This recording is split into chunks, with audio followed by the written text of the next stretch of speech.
Ethan Cross stood on the edge of the small town, his dark coat fluttering in the chilling wind. The sun was setting behind the dense forest that surrounded the area, casting long shadows across the abandoned streets. It was a place few people would call home, and yet it seemed to hold secrets buried deep within its soil. He had been sent here on a hunch, a whisper from a reliable source in the Vatican, warning him of something far darker than he had anticipated. The rumors had been circulating for weeks. Strange occurrences, unexplained deaths, people going missing, and whispers of a creature that no one could describe. A seasoned demon hunter for the Vatican, Ethan had seen his fair share of horrors, but something about this mission felt different. It wasn't just another rogue demon causing chaos. It was the start of something much bigger, something that could shake the foundations of the world itself. As Ethan made his way down the narrow path leading to the town's outskirts, his mind wandered back to the briefing he had received from Cardinal Giovanni earlier that week. Giovanni had always been a calm presence, his face marked with the weight of the many secrets he kept hidden. But this time, there was something in his eyes, a hint of urgency that hadn't been there before. "Ethan," Giovanni had said, handing him a weathered file, "we've had reports coming in about strange occurrences in a town called Black Hollow. The local authorities are baffled and frankly, they're scared. We need you to investigate. Whatever it is, it's not natural." Ethan had taken the file, his fingers brushing over the black and white photographs of mutilated bodies, terrified witnesses, and strange symbols etched into the ground. He had seen markings like those before, old, ancient sigils used by dark forces to summon something far beyond human comprehension. His instincts had told him this wasn't just a random demon. This was the work of something much older and far more dangerous. Now, standing in the middle of Black Hollow, the town lived up to its name. The streets were eerily quiet, with only the distant howl of a wind to break the silence. The buildings were old and weathered, with windows boarded up as if the townspeople had been trying to shut out whatever nightmares plagued them. Ethan's hand instinctively went to the silver dagger strapped to his side. It had been a gift from his mentor, Father Rohr, years ago. The blade was his last line of defense, his reminder that even in the darkest corners of the world, there was always a glimmer of hope. Ethan's first stop was the local diner. The bell above the door chimed softly as he entered, his presence drawing the attention of the few patrons inside. The place was dimly lit, and the air smelled faintly of stale coffee and burnt toast. At the counter sat a middle-aged woman, her face lined with worry and fatigue. Her name was Ruth, the town's unofficial leader, or at least that's what the file had said. She looked up at Ethan, her eyes wide with a mix of fear and relief. "You must be him," she said, her voice shaky. "The Vatican sent you, didn't they?" Ethan nodded. "I'm Ethan Cross. I've been tasked with investigating what's been happening here." Ruth glanced over her shoulder, her eyes darting nervously. She leaned closer to him, her voice lowering to a whisper. "It's not just the disappearances. People have been seeing things, creatures, figures moving in the woods, shadows that don't belong. And it's not just the local kids, grown men and women, all of them, they're too scared to leave their homes after dark. I don't know what's happening, but it's not normal." Ethan sat down beside her, his eyes scanning the room. "Tell me everything you know, all the details, no matter how small." Ruth hesitated for a moment before nodding. "A few weeks ago, strange things started happening. Animals began showing up mutilated, their bodies twisted in ways that didn't make sense. Some of the local farmers even found their crops destroyed overnight. It's like something has been feeding on the land, draining it of life. And then we found the body. Ethan leaned forward, his interest piqued. What body? Ruth's face went pale. She hesitated again before speaking. A couple of days ago, one of the town's elders, Old Man Harris, was found dead in the woods, but it wasn't a normal death. His body, it was covered in black marks like something had burned through his skin, and his eyes, Ethan prompted, sensing that Ruth was holding back. They were black, she whispered. Completely black, like he had seen something that no one was meant to see. The authorities tried to investigate, but when they got close to the body, they said they felt something watching them. They left and never came back. That's when we all knew something much darker was at play. Ethan stood up, his mind racing with the implications. Black Hollow was no ordinary town. It was a hotbed for dark forces that had been allowed to fester and grow. The mention of the black eyes confirmed his suspicions. This wasn't a simple demon attack. This was a much more complex ritual, one that involved not just a demon, but something far older and far more insidious. Ethan's hand tightened around the hilt of his silver dagger. He had been hunting demons for years, but this was something new. Whatever had been released here wasn't just attacking. It was gathering power, preparing for something far worse. "I need to see the body," Ethan said, his voice cold and firm. Ruth nodded and led him to the outskirts of the town, where the body of Old Man Harris had been found. As they reached the clearing where the body had been discovered, Ethan could already feel the darkness pressing in on him. The air was thick with an unnatural chill, and the trees around them seemed to loom, their branches twisting like skeletal hands reaching for the sky. Ruth stopped and pointed to the ground. The body was gone. Ethan cursed under his breath. Whoever or whatever was behind this had anticipated his arrival. The body was likely a key part of whatever ritual had been started here. If it was taken, it meant that the demon was no longer confined to the town. "Something's happening," Ethan muttered to himself. "This is only the beginning." The following morning, the town of Black Hollow appeared much like it had the day before, silent and empty, with the air thickened by an unsettling sense of dread. Ethan Cross's boots echoed on the cracked pavement as he walked through the small town square. The streets were nearly deserted, but in the shadows of the buildings, he could feel the eyes of those who were too afraid to leave their homes, watching him from behind closed curtains.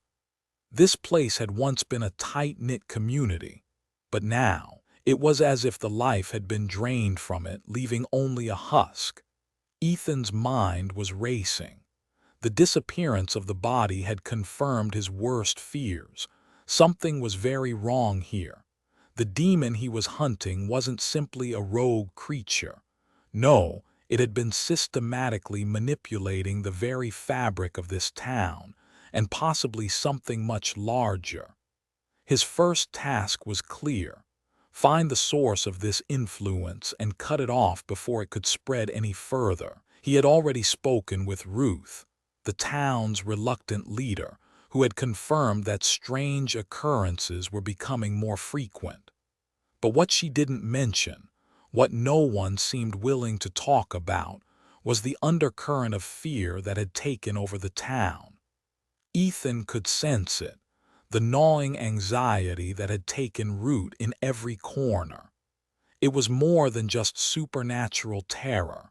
It was a deeply rooted despair that had affected the very soul of the town. His first lead came from a local diner where an elderly woman, barely able to hold herself upright, had whispered something to him. "Father Lucas," she had said, her voice trembling. He used to know things, used to be one of them. Now he's been living in the woods, says he's seen something in the trees. Ethan had no choice but to follow the lead. He made his way through the dense woods surrounding Black Hollow. The town, once so quiet and peaceful, now felt oppressive, like something ancient and powerful was lurking just beyond his sight. His senses were on high alert as he approached the small, ramshackle cabin where Father Lucas was said to be hiding.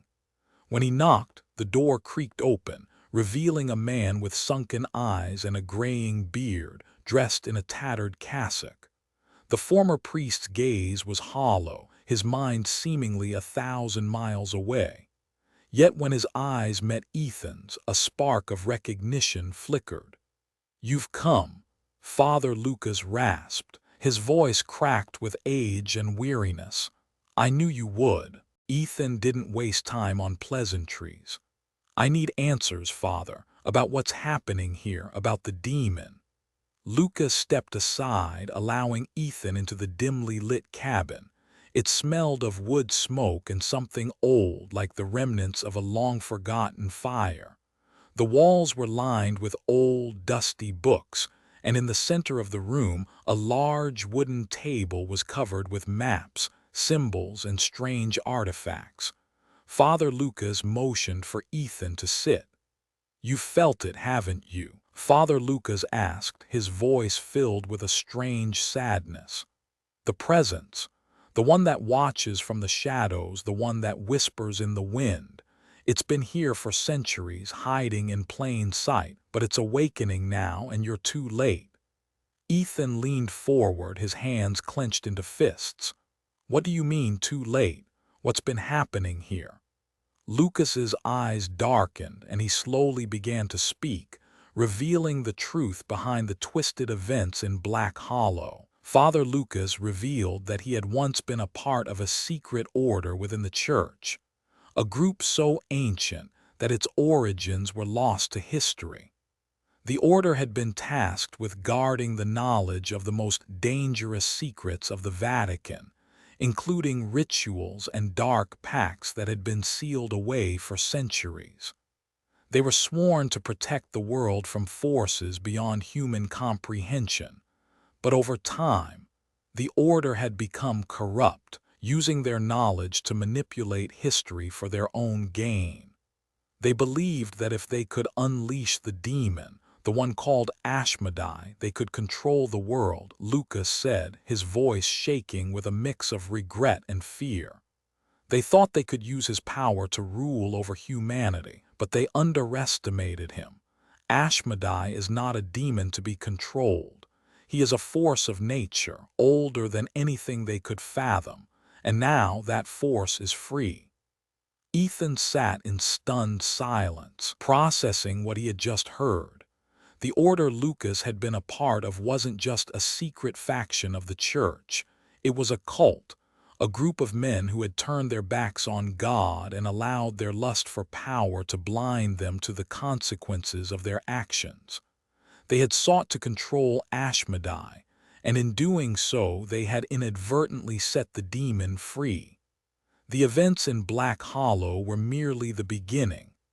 The order, Lucas continued, his hands trembling as he reached for a weathered book on the table, they released him, but not fully. They've been using towns like this as testing grounds, feeding off the fear, the suffering to build his strength.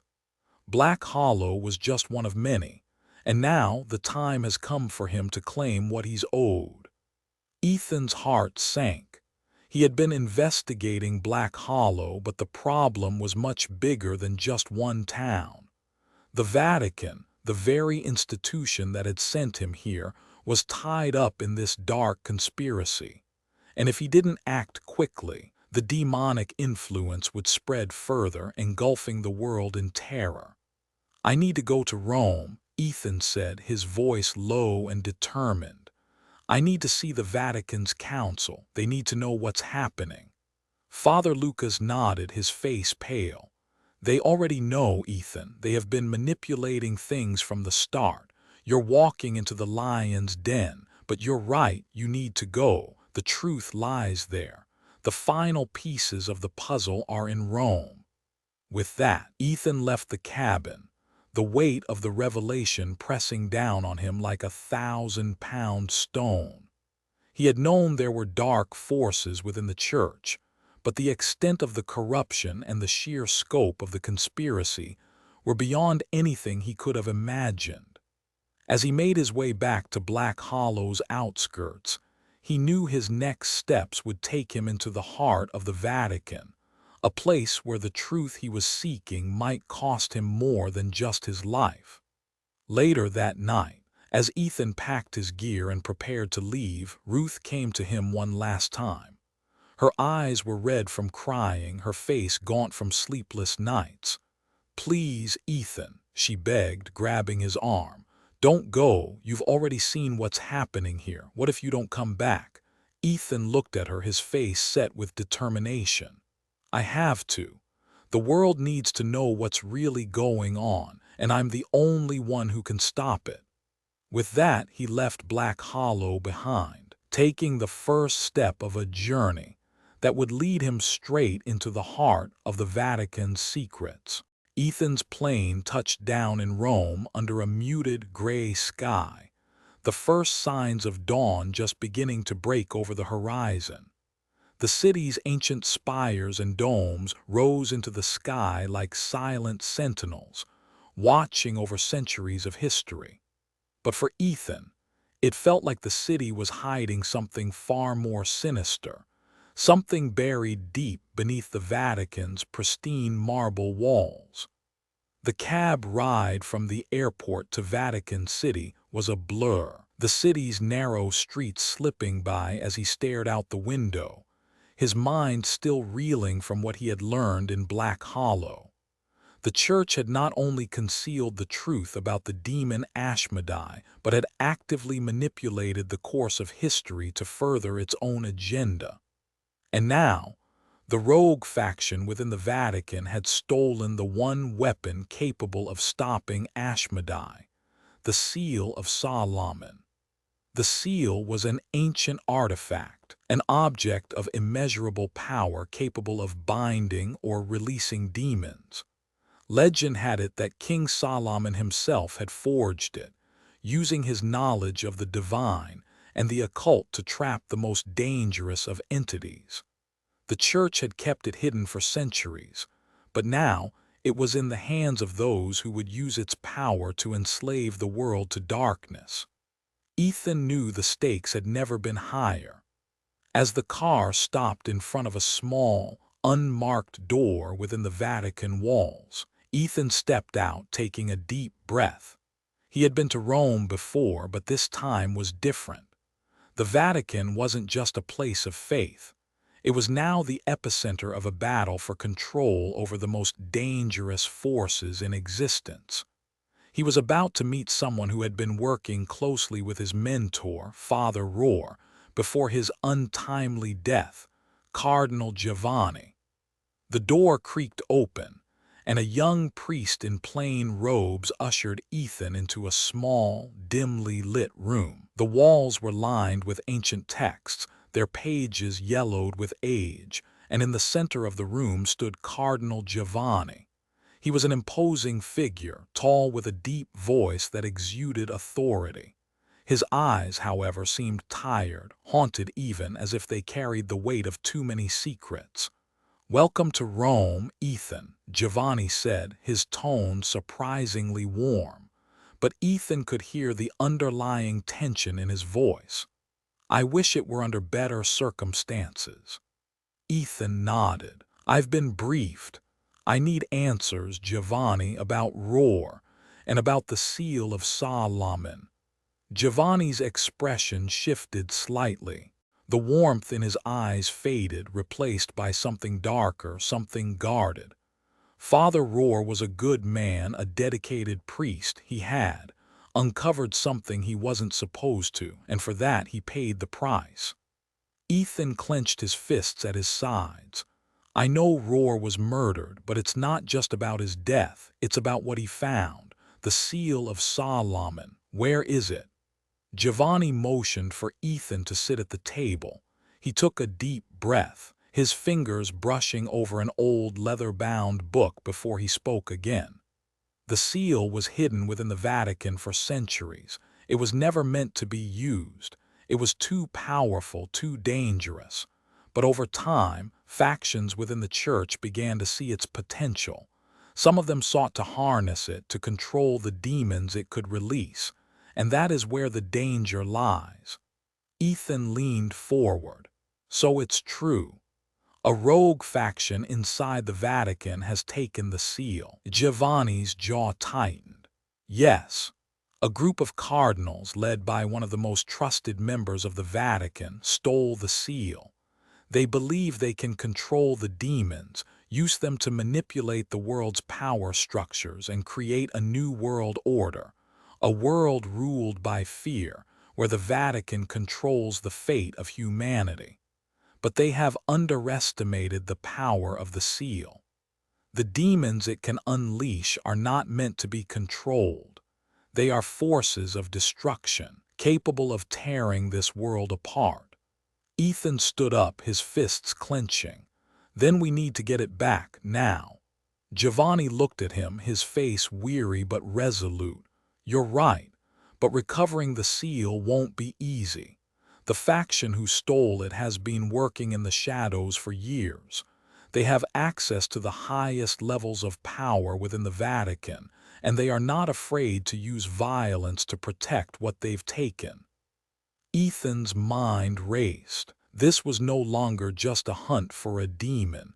It was a battle against the very institution he had been trained to protect. Who can I trust? Who's on our side? Giovanni hesitated for a moment before answering. There are a few of us left, Ethan, but even among us there are spies. We'll have to be careful. I'll give you what information I can, but you'll have to act quickly.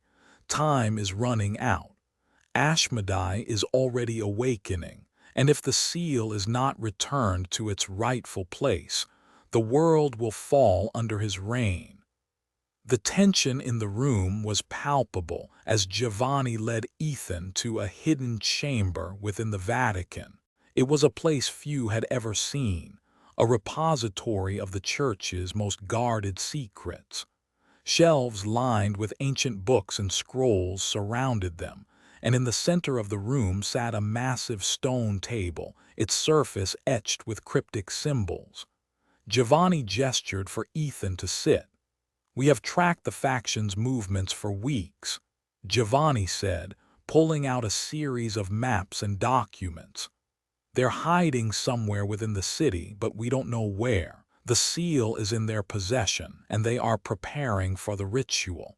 If they succeed, the demons will be released, and the Vatican will fall under their control.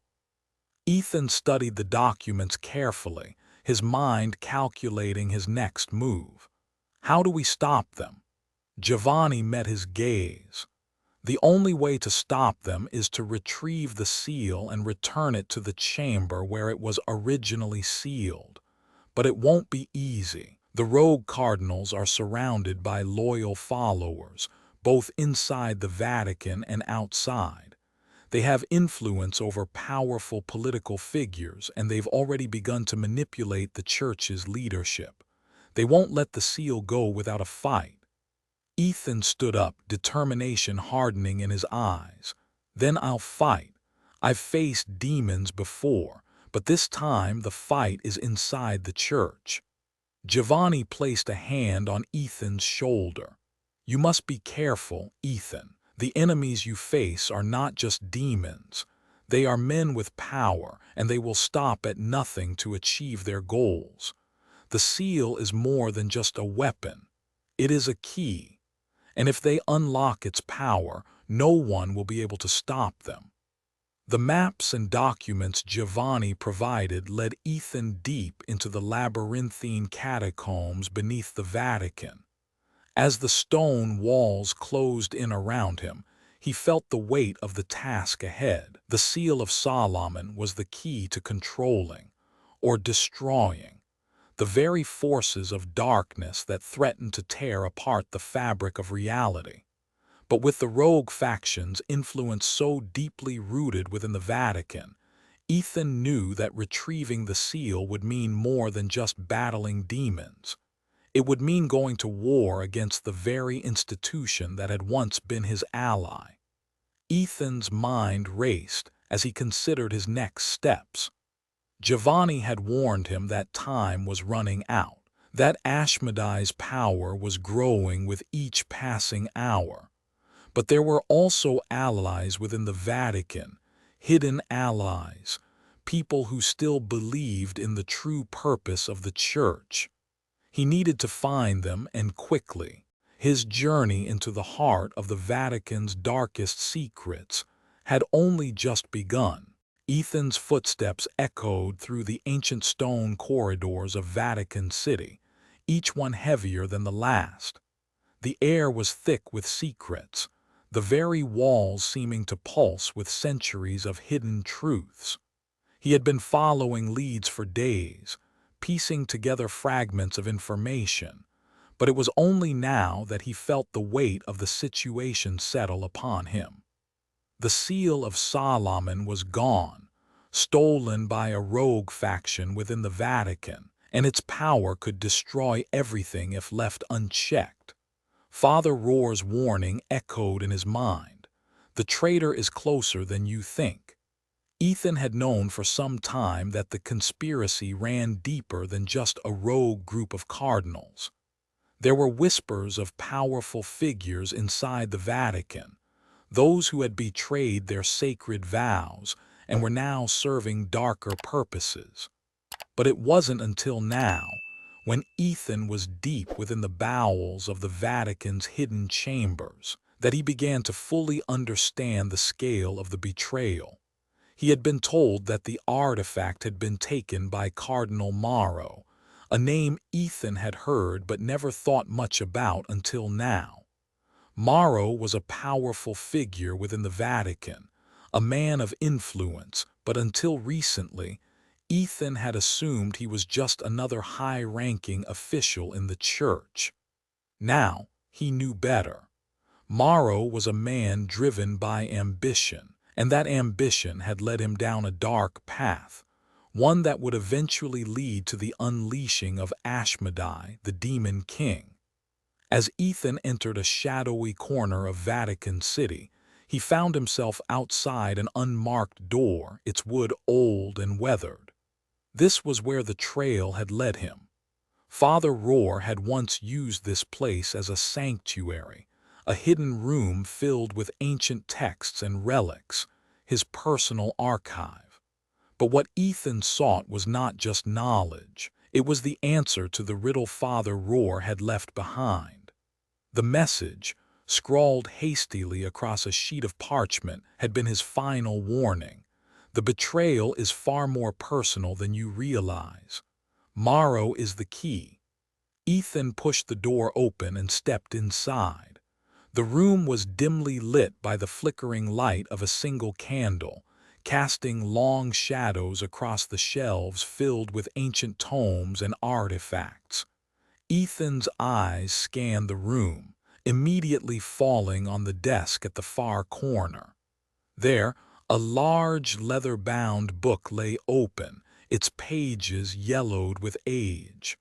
Beside it was a small, hastily scribbled note. It was in Father Roar's handwriting. Ethan picked it up and read the message aloud, as though hearing the voice of his old mentor one last time. The seal was never meant to be used.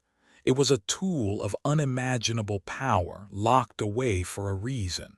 But Mauro believes he can control it. He seeks to summon Ashmedai to use him as a weapon. The Church is no longer the sanctuary it once was, Ethan. Trust no one.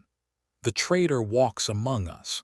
Find Mauro before it is too late. Ethan's heart skipped a beat as he read the last line. The traitor walks among us. The words carried more weight now than they ever had before. Father Roar had suspected Morrow for years, and it seemed that his suspicions were more than just paranoia.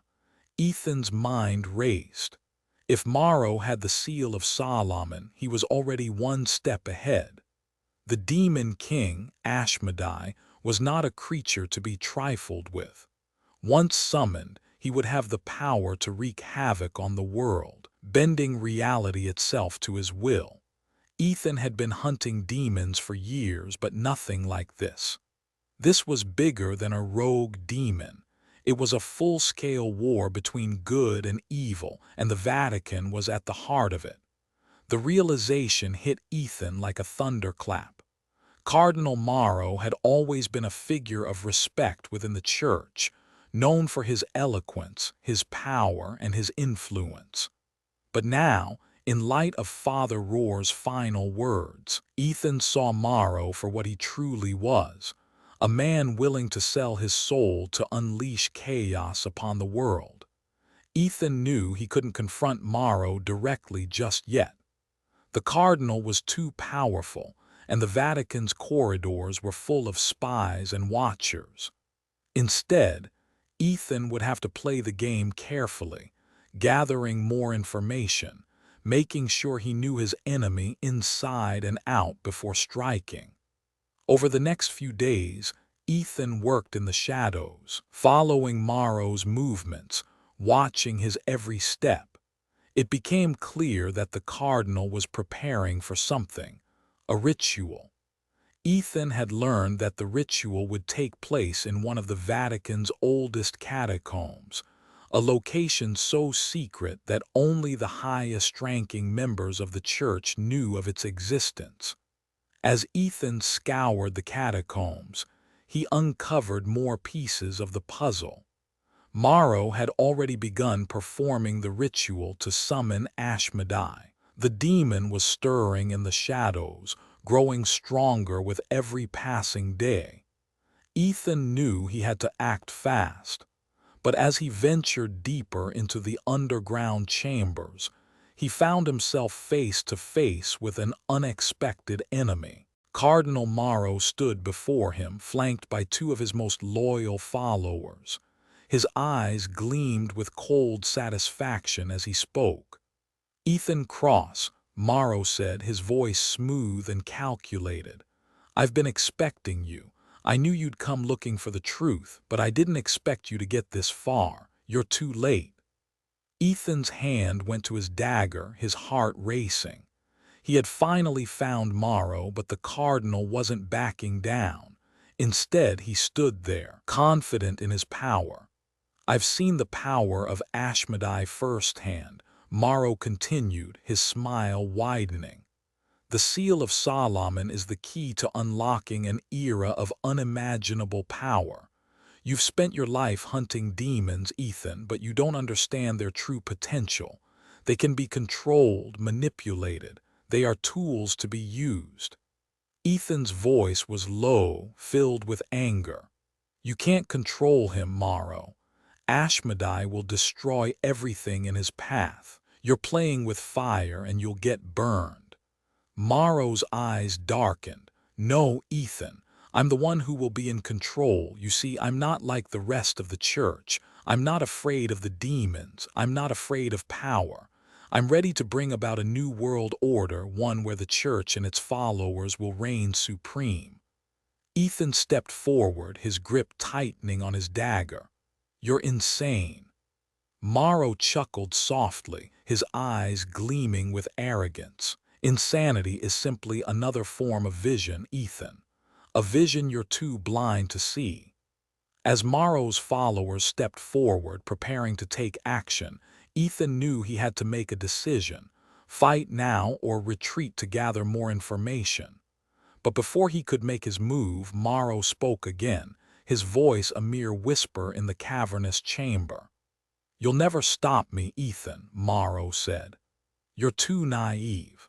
The seal is already in my possession, and soon Ashmedai will walk this earth. I've been preparing for this moment for years." The stone walls of the catacombs were oppressive.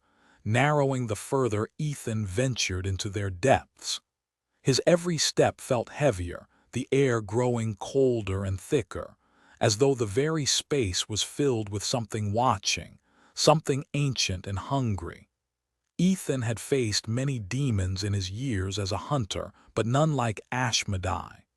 The Demon King was a force that had been feared for centuries, its name whispered in dark corners of history, its power unrivaled.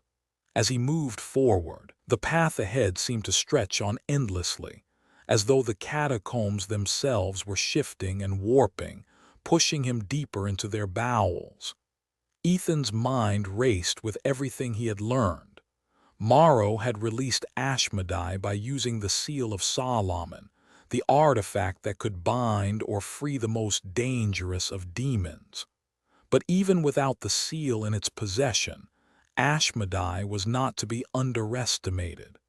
The Demon King's power was vast, and even weakened. It could obliterate anyone who dared to stand in its way.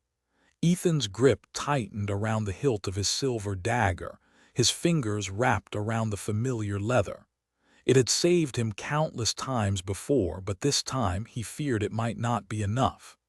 The Seal of Solomon, the key to the demon's true power, was still lost tomorrow, and with it, Ashmedai could reclaim his full strength and unleash hell on earth. The faint sound of chanting echoed through the catacombs, a low, guttural voice that seemed to reverberate in the very stones beneath Ethan's feet. It was Ashmedai's voice, calling forth his power, summoning the dark forces that would soon descend upon the world. Ethan finally reached the heart of the catacombs.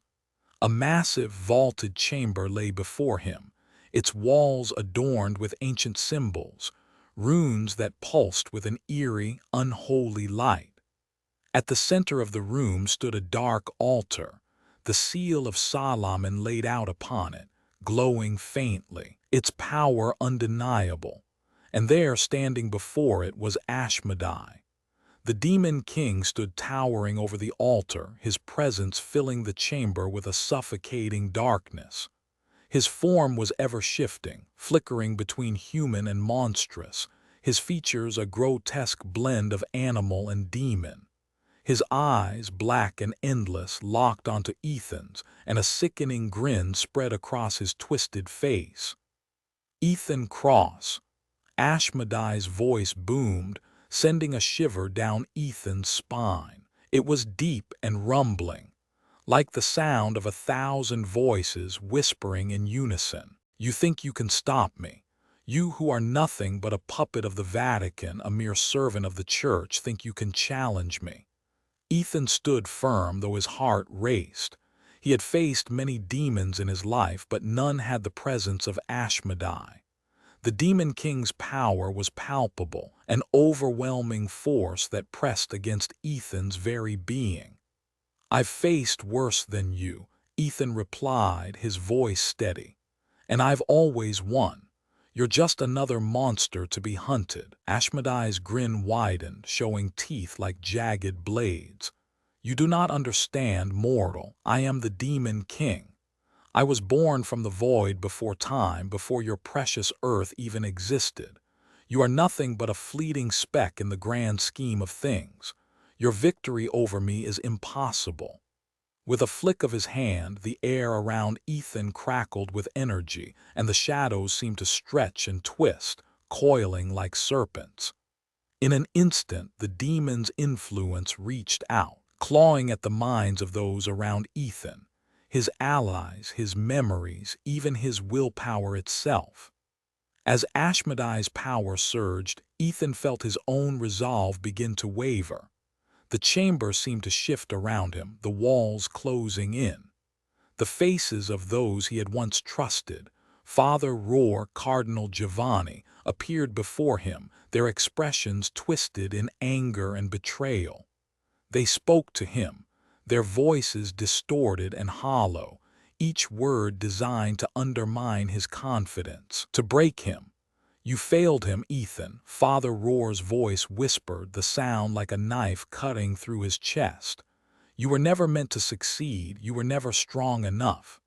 Your faith was misguided, Giovanni's voice echoed cold and sharp. You trusted the church, but it is the church that betrayed you. Ethan's heart raced. The room around him spun, the memories of his past, the faces of his fallen mentors closing in on him. His head throbbed, the weight of their words threatening to crush him. But Ethan fought against it, his mind clearing as he grasped the dagger tighter. He had trained for moments like this, when the demon would try to break him, to use his past and his doubts against him. He couldn't let it happen. He couldn't let Ashmedai win. With a guttural cry, Ethan lunged forward, plunging his dagger into the altar, right into the heart of the seal of Solomon. The reaction was immediate. The chamber exploded in a burst of light and sound. Ashmedai howled in fury, his form shifting violently as the seal reacted to the blade. The ground trembled beneath Ethan's feet as the demon's power surged, a wave of dark energy crashing toward him. For a moment, the world seemed to freeze, but Ethan wasn't done yet.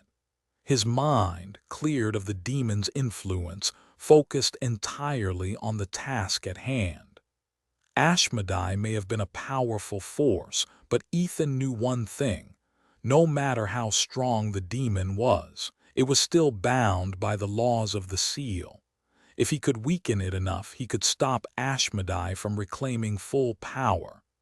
Ethan pressed forward, the flames of determination burning in his chest.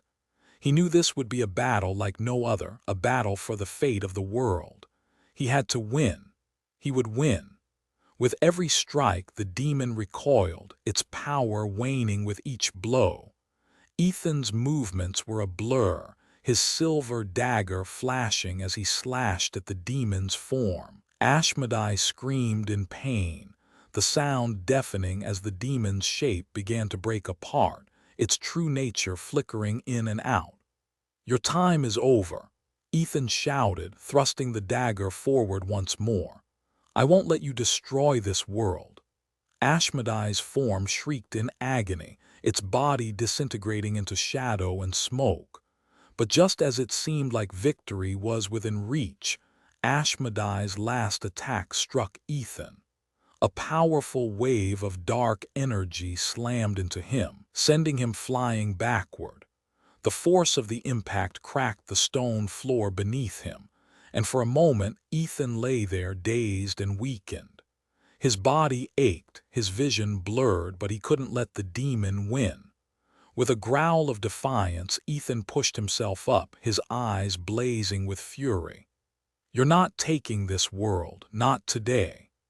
In one final, desperate move, Ethan thrust his dagger into Ashmedai's heart, just as the demon attempted to manifest its full power. The seal of Solomon reacted violently, light flashing blindingly bright as Ashmedai screamed in rage.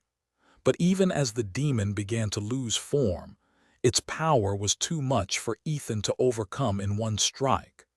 The force of its energy sent Ethan crashing to the ground, his body bruised and battered. Ashmedai was not defeated, only weakened. With one final, furious cry, the demon retreated, its power fading into the shadows as it vanished from the physical world. Ethan lay on the cold stone floor, panting heavily. His body ached, his strength waning. He had failed to destroy Ashmedai completely, but he had stopped the demon from regaining full control. For now, that would have to be enough. The flight from the catacombs had been long, and the entire time, Ethan couldn't shake the gnawing feeling in the pit of his stomach. He had fought Ashmedai, the demon king, and had weakened him, but not destroyed him. The demon had retreated for now, but it was clear that his power was far from extinguished. Every step Ethan took toward Rome felt heavier, the weight of the upcoming battle pressing down on him like an invisible force. His mind constantly returned to Father Rohr's final message: the traitor is among them. The words echoed like a dark prophecy, and now, in the wake of the battle, they felt all the more urgent. It wasn't just a matter of hunting down Ashmedai anymore. It wasn't just about confronting the demon. It was about facing the heart of the corruption within the Vatican itself. A traitor. Someone had been working from within the church to orchestrate the chaos. Ethan wasn't just fighting demons. He was fighting a system that had long been infected by darkness. As he walked through the grand entrance of Vatican City, Ethan felt a growing sense of unease. The white marble halls, so familiar to him, now seemed like cold, distant monuments, devoid of the warmth he had once felt when he had served the church. Now, they were simply a backdrop to a conspiracy that threatened everything he had once believed in. Ethan was ushered into a private meeting room, its walls lined with books and religious artifacts, the air thick with the scent of incense. Cardinal Giovanni, the one man Ethan had come to trust in these dark times, was already waiting for him. Giovanni's face was strained, his eyes shadowed with the weight of what they had learned. "I'm glad you've returned, Ethan," Giovanni said, his voice steady but tinged with weariness. "We have much to discuss." Ethan nodded but didn't speak. He already knew that the situation was dire, and the looming threat of Ashmedai's return hung heavily in the air. Giovanni pulled out a piece of parchment, a letter sealed with the Vatican's insignia. Ethan recognized it instantly. It was one of Father Rohr's last communications before his death.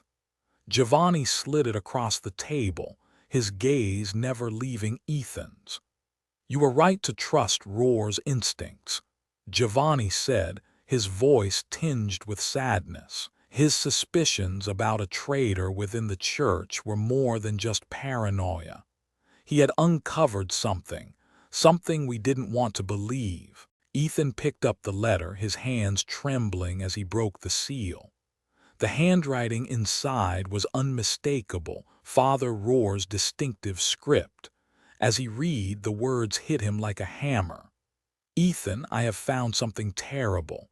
A traitor walks among us and their influence runs deep. The corruption within the Vatican is far worse than we realized. They seek power more than even I thought possible. Beware of those closest to you. Trust no one, not even those who claim to be allies. The demon Ashmedai's return is inevitable. The seal of Solomon is the key. You must stop them before it is too late. There are sacrifices to be made, but the price of inaction will be far worse." Ethan set the letter down, his heart racing. A traitor, it could be anyone. Father Rohr was right to fear this.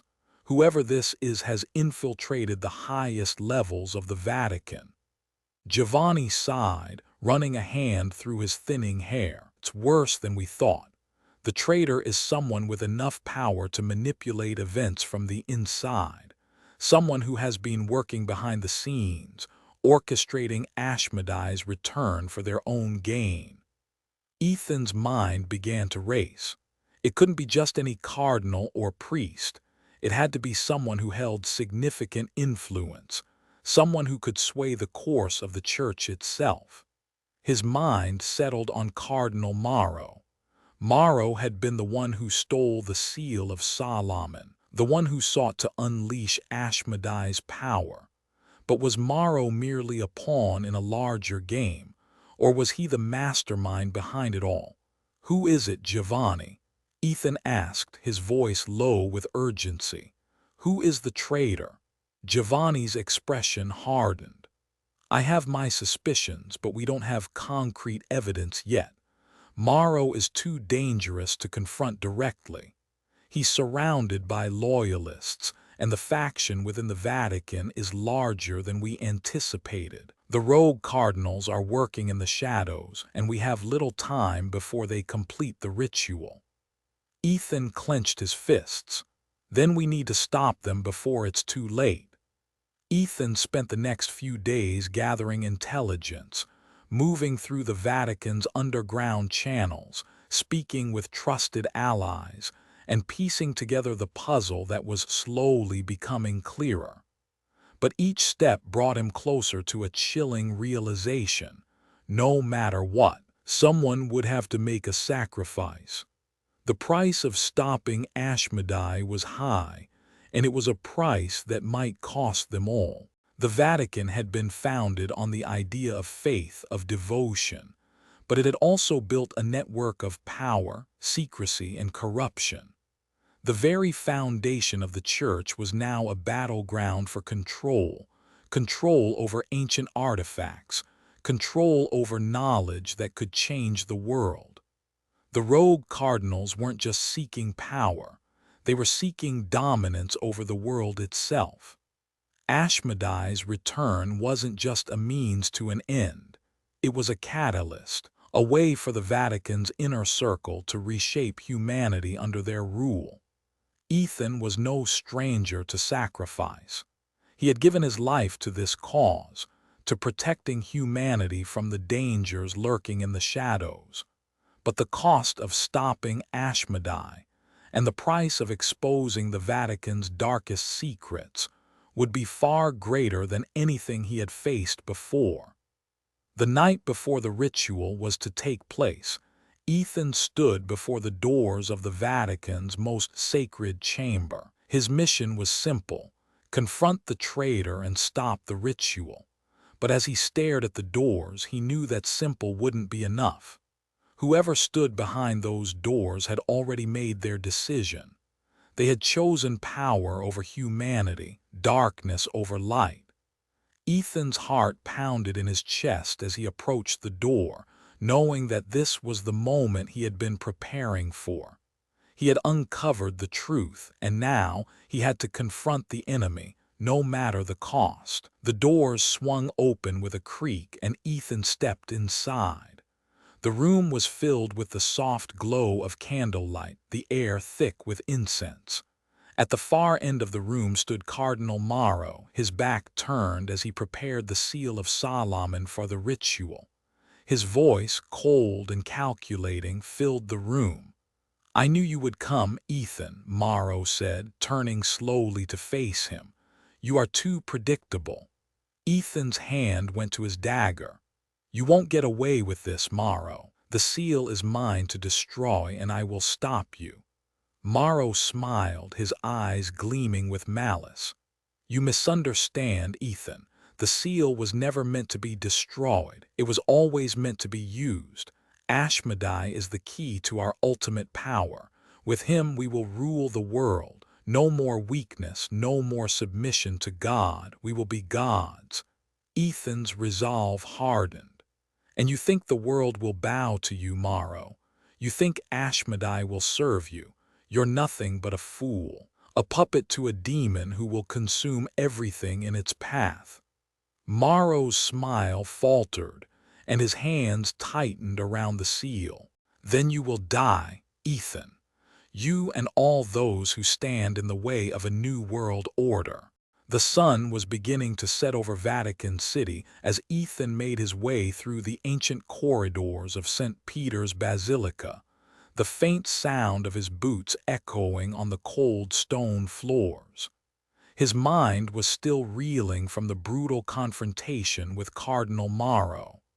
The traitor had been dealt with, but the seal of Solomon was now lost again, and with it, the power to fully control Ashmedai. Ethan's mission had changed. It was no longer enough to simply stop the demon from being unleashed. He needed to understand the origins of Ashmedai's power, the ancient binding ritual that had trapped him for millennia, and the secret knowledge that could potentially rid the world of this ancient evil once and for all. For this, Ethan had come to the Vatican archives, a place where the most dangerous knowledge was hidden. The Vatican archives were a labyrinth of dusty hallways, filled with records of religious history, ancient manuscripts, and forgotten secrets. The public knew only the surface of what was kept here: the religious texts, the art, the sacred relics. But Ethan was about to descend into the depths of the archives, where the church kept its most dangerous secrets, records of demons, ancient rituals, and dark pacts that had been sealed away for centuries. He had only one lead: Father Roar's final warning. The binding of Ashmedai had happened long ago, but the ritual was not fully understood, and the knowledge of its specifics had been buried. Ethan's only hope was that somewhere in these dark corridors, there was a clue that could help him finish what he had started. Ethan was led into the archives by one of the few remaining trustworthy Vatican librarians, a man named Father Ignatius. Ignatius was a tall, gaunt figure, his face lined with age and wisdom, and his movements were slow, deliberate. He was one of the few who had seen the deepest, most secretive parts of the archives, but even he was cautious about what he revealed. "This way," Ignatius said, his voice soft but serious. He led Ethan through the dimly lit corridors, where the air smelled of old parchment and dust, the musty scent of centuries of knowledge sealed in forgotten rooms. Eventually, they arrived at a heavy iron door, its surface marked with deep symbols, seals of protection that had been placed there long ago. Father Ignatius hesitated before unlocking the door. "The section beyond this door is not for the faint of heart, Ethan. What you seek may not be what you want to find." Ethan nodded. "I'm prepared."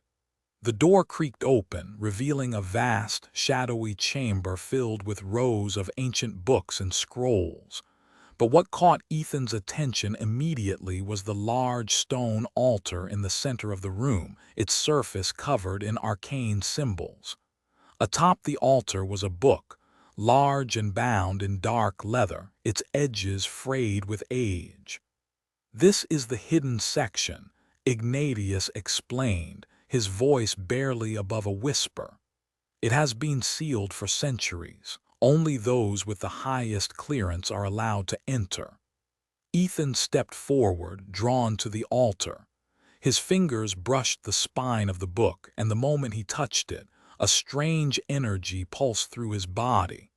The air felt heavier, the room colder, as if the very walls were alive with an ancient power.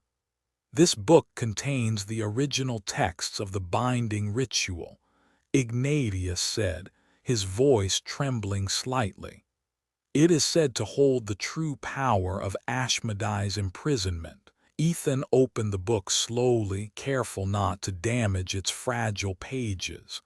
The text was written in an archaic language, one that he could barely recognize, but he knew enough to make out some of the symbols. What he saw made his blood run cold. The ritual described in the text was not just a binding, it was a trap, a method of controlling Ashmedai's power without killing him. The demon was not meant to be destroyed. Instead, he was to be sealed away, his power contained but never fully vanquished. As Ethan pored over the pages of the book, he began to piece together the full story of Ashmedai's original binding. The ritual had been performed by a group of ancient priests, some of whom were believed to have been among the first to use the seal of Solomon. It was a complex ritual, requiring not only the seal, but also the blood of the demon's first victim, an offering that bound Ashmedai's spirit to the world of the living. The more Ethan read, the more he realized the enormity of the task before him. The seal alone was not enough to defeat Ashmedai. There was a deeper, more dangerous magic at work, and the true cost of the ritual was far greater than he had imagined. But there was something else hidden in the text, something that caught his attention. Toward the end of the book, the language became more fragmented, the sentences broken, as if the original text had been deliberately obscured. Ethan's heart raced as he deciphered the final passages. The final piece of the ritual is the one who performs it, he read aloud. Only the chosen one can complete the binding. The demon's true power can only be sealed by the blood of the one who dares to confront him.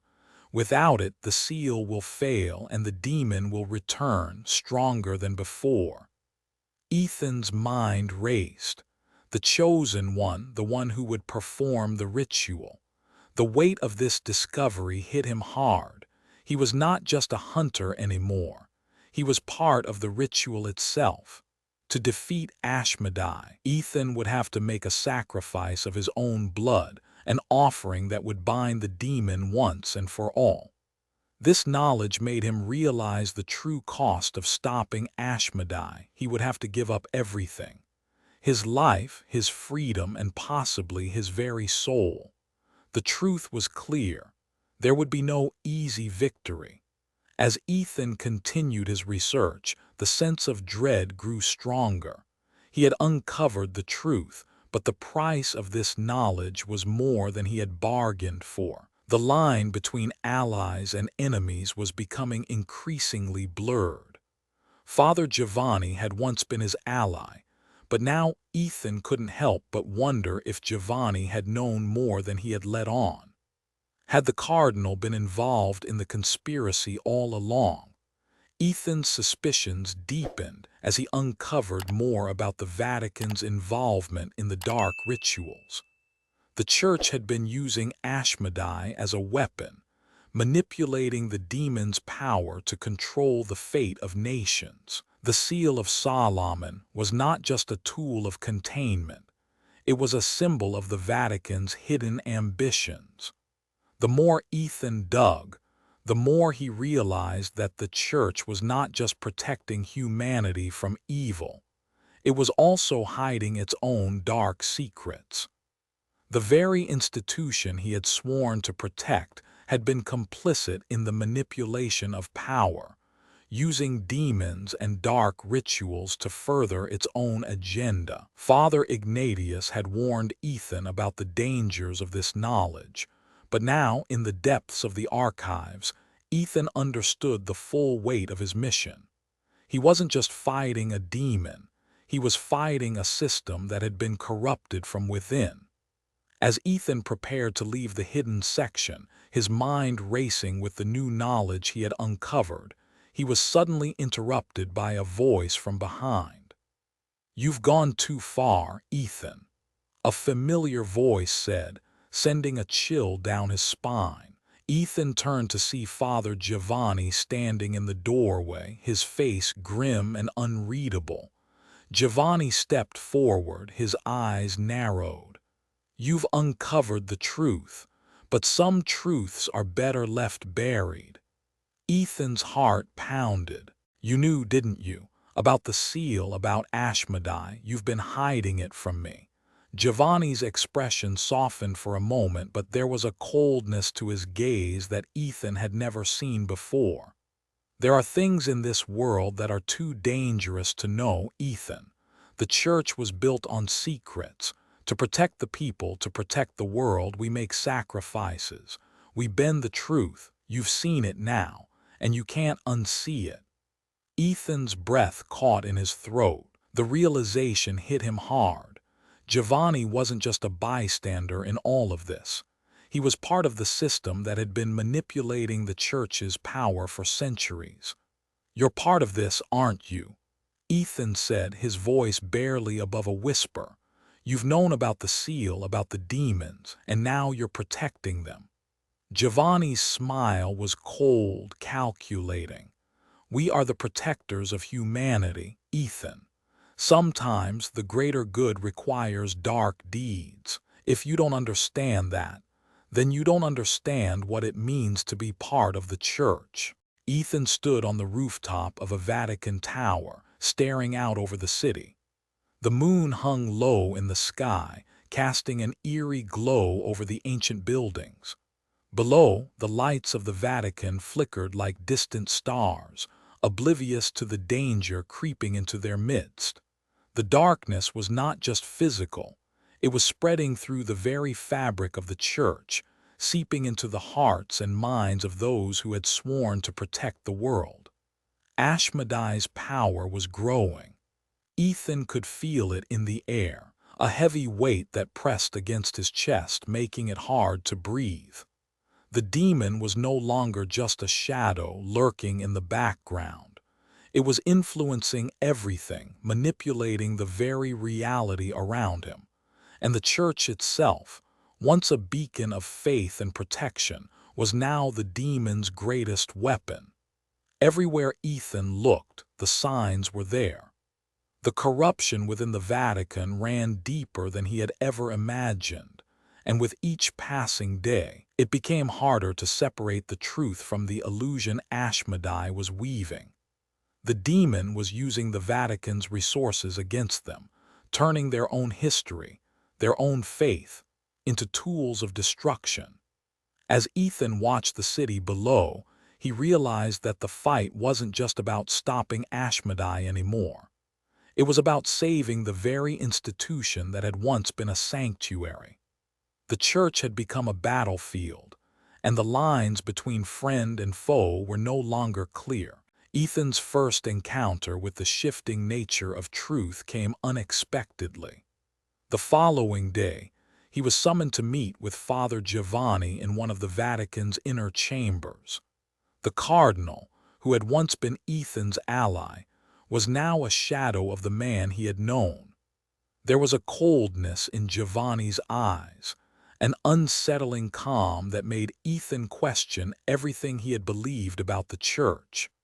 When Ethan entered the room, Giovanni was already seated at a large wooden table, his fingers steepled together in a gesture of deep thought. The air was thick with tension, and for a moment Ethan wondered if the man before him was even the same person he had trusted. "You've been out there, Ethan," Giovanni said, his voice soft but laced with an unspoken threat. "You've seen the truth, but the truth is not what you think it is." Ethan furrowed his brow, trying to make sense of Giovanni's words. "What do you mean?" Giovanni's eyes narrowed. "The seal of Solomon, Ashmedai. They are not the only things you need to worry about. The real power, Ethan, is not in the demon. It's in the church. It always has been. The Vatican has been the source of evil for centuries. We are the keepers of both light and darkness. It's been hidden from you, but now you are starting to see the bigger picture." Ethan recoiled. "You're saying the church is complicit, that we're the cause of all this?" Giovanni smiled, but there was no warmth in it. "We are the ones who control the narrative, Ethan. We've always controlled it. And now, Ashmedai is part of that narrative. The truth you seek is nothing but a mirage. You've been chasing shadows your entire life." Ethan's heart began to pound in his chest. The words were sinking in, but he refused to believe them. He had always believed in the mission, in the purpose of the Vatican. He had fought for it, bled for it. And now Giovanni, his mentor, was telling him that everything he had fought for was a lie. "You think Ashmedai is just some demon," Giovanni continued, his voice growing colder. "No, he is the embodiment of the truth the church has tried to bury. He is the darkness we've tried to control, the force we've used to bend the world to our will. You are a pawn, Ethan, as much as I am." Ethan's hands clenched into fists. "You're wrong. I won't let you destroy everything the church stands for." Giovanni stood up, his chair scraping against the floor. "You're already too late. Ashmedai has already won." As Giovanni's words sank in, Ethan began to feel the full weight of the situation. The truth, the one he had been desperately searching for, was far worse than he had imagined. Ashmedai's power didn't just lie in the seal of Solomon. It was tied to the very foundation of the Vatican. The church had been using the demon's influence for centuries, manipulating history, controlling the masses, and spreading fear to maintain power. But now, the balance had tipped. Ashmedai had broken free, and the church's carefully constructed lies were starting to unravel. The Vatican was no longer a place of refuge. It was a prison, and Ethan was trapped inside with the demon. Every step he took seemed to lead him deeper into the heart of the corruption, where reality itself had begun to warp and shift. The more Ethan thought about it, the more he realized that the church's entire existence had been built on a foundation of darkness. The very people who were supposed to protect humanity had been using demons as tools for centuries. They had kept the truth hidden, and Ashmedai had been part of that secret. The demon's return was not just a threat to the world, it was the revelation of everything the Vatican had worked to suppress. Ethan felt the weight of his own decisions. His entire life had been shaped by his loyalty to the church, but now he wondered if he had been nothing more than a pawn in a much larger game. The church's betrayal ran deeper than he had ever imagined, and the consequences of his past decisions were becoming clear. The real horror of Ashmedai's power became evident when Ethan began to experience the first signs of the demon's ability to warp reality. It started small, fleeting moments of doubt, strange visions that blurred the line between what was real and what was illusion. But as the days passed, the distortions grew stronger. Ethan would find himself in one place, and then without warning, the surroundings would shift. Faces that had been familiar now seemed alien, distorted by Ashmedai's influence. A trusted ally would speak words that made no sense, their expressions twisted in ways that made Ethan question their loyalty. Shadows in the corners of his vision would move, and when he turned to look, nothing was there. At times, Ethan wasn't sure if he was still in control of his own mind. Ashmedai was a master of manipulation, and the demon's influence was seeping into everything around him. It wasn't just about physical control. It was about bending Ethan's very perception of reality. Nothing was what it seemed, and every step forward felt like a step deeper into the abyss. As the illusion of reality continued to unravel, Ethan found himself questioning everyone around him. Cardinal Giovanni, once a trusted ally, now seemed like a shadow of the man he had once known. But even worse, Ethan began to suspect that his closest friends and allies might have been corrupted, too. The lines between ally and enemy were becoming dangerously blurred. Father Ignatius, the librarian who had once helped Ethan gain access to the Vatican archives, seemed different now. When Ethan approached him for information about the rogue cardinals, Ignatius's response was cold, distant, as though something was blocking his emotions. The one-sworn priest now seemed like a stranger, someone who no longer cared for the fate of the world, only for the power that came with it.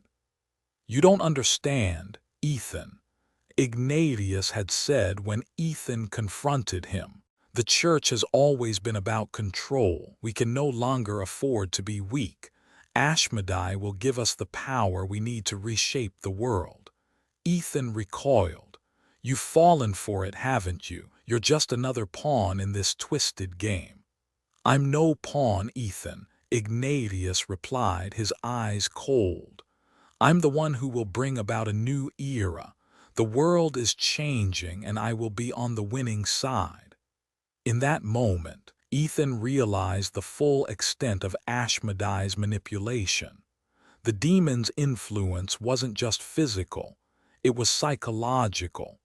He had turned everyone, even the most faithful, into his instruments. And as Ethan watched the people he had trusted fall further under the demon's sway, he understood that the battle was no longer just about defeating Ashmedai. It was about saving the very people who had been corrupted by him. The darkness was closing in on Ethan. The walls of the Vatican were no longer a safe haven. They were a prison, and Ashmedai was the warden. The demon's influence had infected the very heart of the church, and every decision Ethan made seemed to lead him further down a path of destruction. But Ethan wasn't ready to give up. He couldn't. Despite the manipulation, despite the illusions, he knew there was still a chance to stop Ashmedai. The truth was clear. The demon's power could only be destroyed by cutting off its source, the Vatican itself. But to do that, Ethan would need to confront the heart of the corruption, the betrayal that had festered for centuries. In the end, it was clear. There would be no easy victory. To stop Ashmedai, Ethan would have to make a choice that would change the fate of the church, the Vatican, and the entire world. Ethan's fingers tightened around the hilt of his dagger as he stood at the threshold of the darkened chamber, the silence in the air oppressive and suffocating. The weight of his previous decisions hung heavily on his shoulders as he approached the dimly lit room, each step a reminder of the chaos that had unfolded in the days leading up to this moment.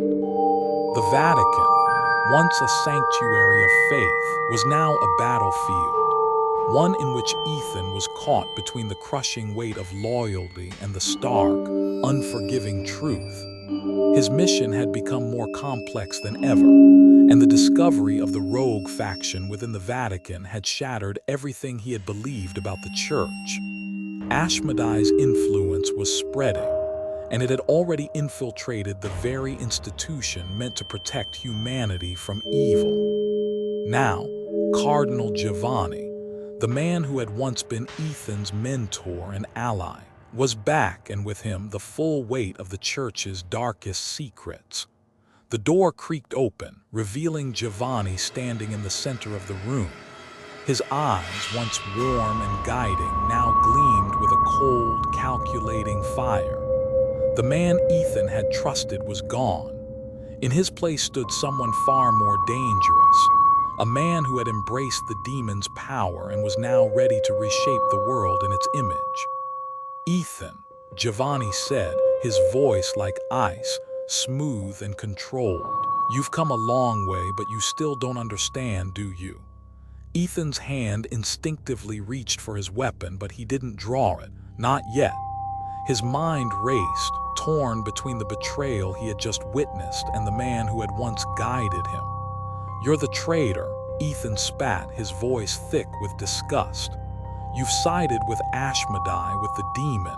Everything you've taught me, it's been a lie." Giovanni's smile was cold and knowing, almost pitying. "It was never a lie, Ethan. You just couldn't see it until now. The church has always been about power, about control. The demons, they were never our enemy. They were our allies, our tools to create order, to reshape the world. And now Ashmedai's return is inevitable. He will rule, and with him, we will stand at the apex of power." Ethan's mind reeled at Giovanni's words, his resolve beginning to waver. The man who had once been a father figure to him, the man who had stood by him through countless battles, was now the very embodiment of the church's darkest secrets. Giovanni wasn't just an enemy.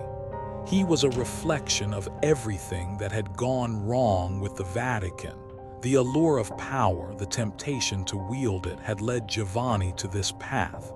The church, the institution Ethan had sworn to protect, had been corrupted from the inside out. "You're wrong," Ethan said, his voice shaking with a mix of anger and disbelief. "You think Ashmedai will bring you power, but you're just a pawn in his game. The demons don't serve us. They're parasites feeding off our world. And when they're done with us, they'll destroy everything." Giovanni's smile deepened, and he took a step closer to Ethan. "You think you can defeat Ashmedai? The Demon King is not something you can simply kill, Ethan. He is the embodiment of darkness, of chaos. The church has tried to control him for centuries, and now he's free. You can't fight him. You can't fight what's inevitable. Join us, Ethan. Join me, and together we will rule this world. We will be gods." The temptation was there like a siren's call. Giovanni's words resonated in Ethan's mind, pulling at something deep inside him. Power, control. The very things he had fought against for so long were now being offered to him on a silver platter. It was easy to see how someone like Giovanni, someone hungry for power, could fall into the demon's grasp. Ashmedai promised everything: eternal power, immortality, a new world order where the strong would rule and the weak would serve. Ethan's mind flashed to the countless lives he had saved, to the people who relied on him to protect them from the forces of darkness. He had always believed in the church's mission, in the belief that light could conquer the shadows. But now, standing before Giovanni, the lines between light and dark were blurred.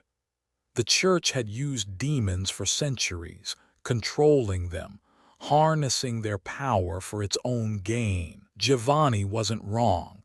Ashmedai's power was something humanity could control if only they embraced it. But at what cost?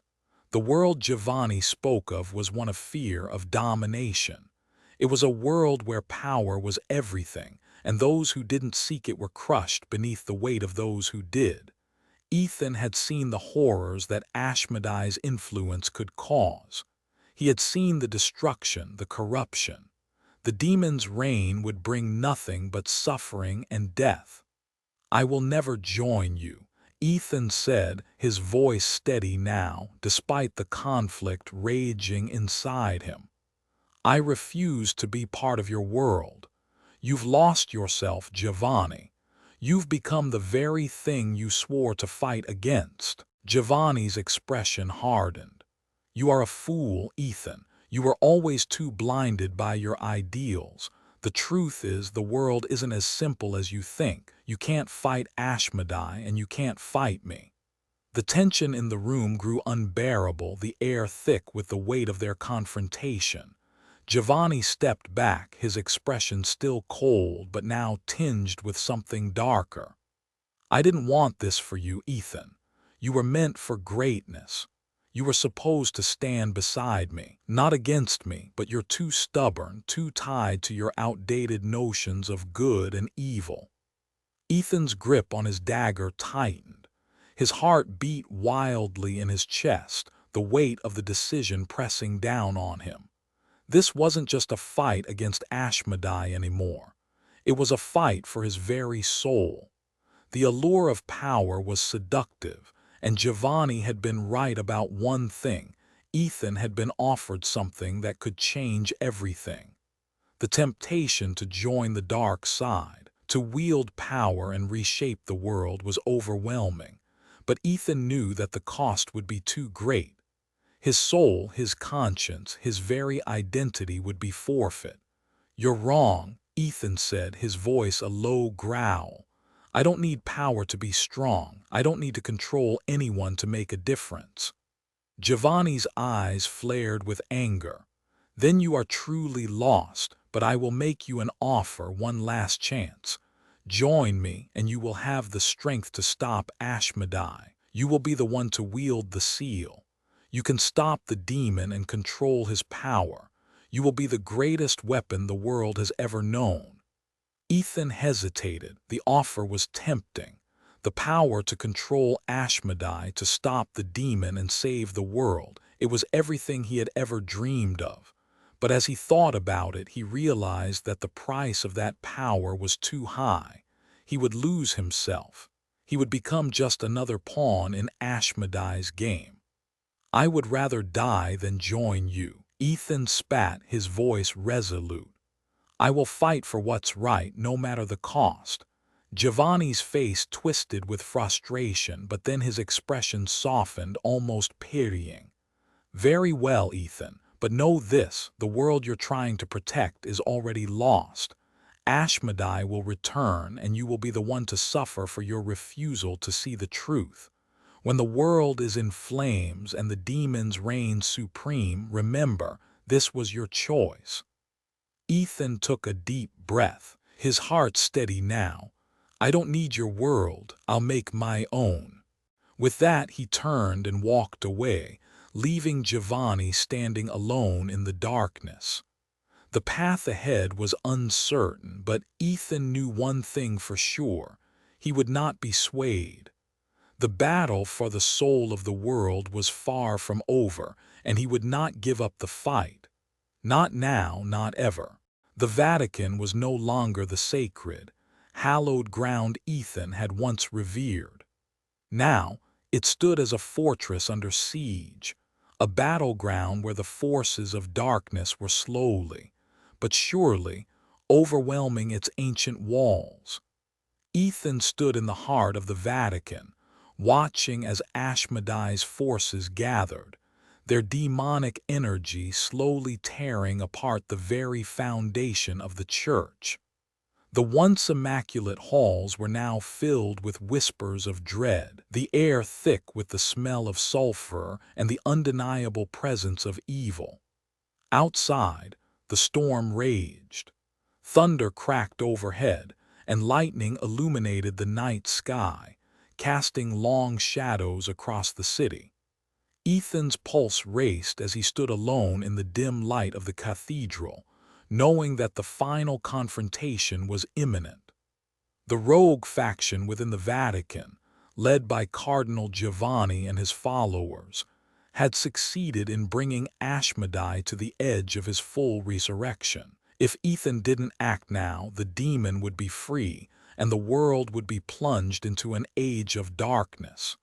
His breath was steady as he gripped the hilt of his dagger, the silver blade that had been his constant companion throughout this journey. The weight of the mission ahead was not lost on him. He was no longer just fighting demons. He was fighting for humanity's very soul. He wasn't alone, though. His allies had gathered, people who, despite the odds, still believed in the fight against evil. Father Ignatius, the librarian who had once been a part of the Vatican's inner circle, now stood beside him, his resolve stronger than ever. Ignatius had seen the corruption firsthand, and now he was committed to helping Ethan stop the resurrection, even at the cost of his own life. "You're sure about this?" Ignatius asked, his voice low but filled with certainty. "Once we begin this, there's no turning back."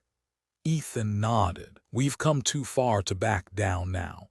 We stop Ashmedai or we die trying. The Church, the Vatican, they've all fallen into darkness. It's time to bring it to an end." Ignatius glanced at the shadows creeping around them, his face lined with sorrow. "We're not just fighting Ashmedai. We're fighting the very heart of corruption that's taken root in this place. Even if we defeat the demon, the church will never be the same." Ethan's expression hardened. Maybe it shouldn't be. Maybe it's time for a change, for the truth to come out. The moment they made their way deeper into the heart of Vatican City, the ground beneath their feet began to tremble.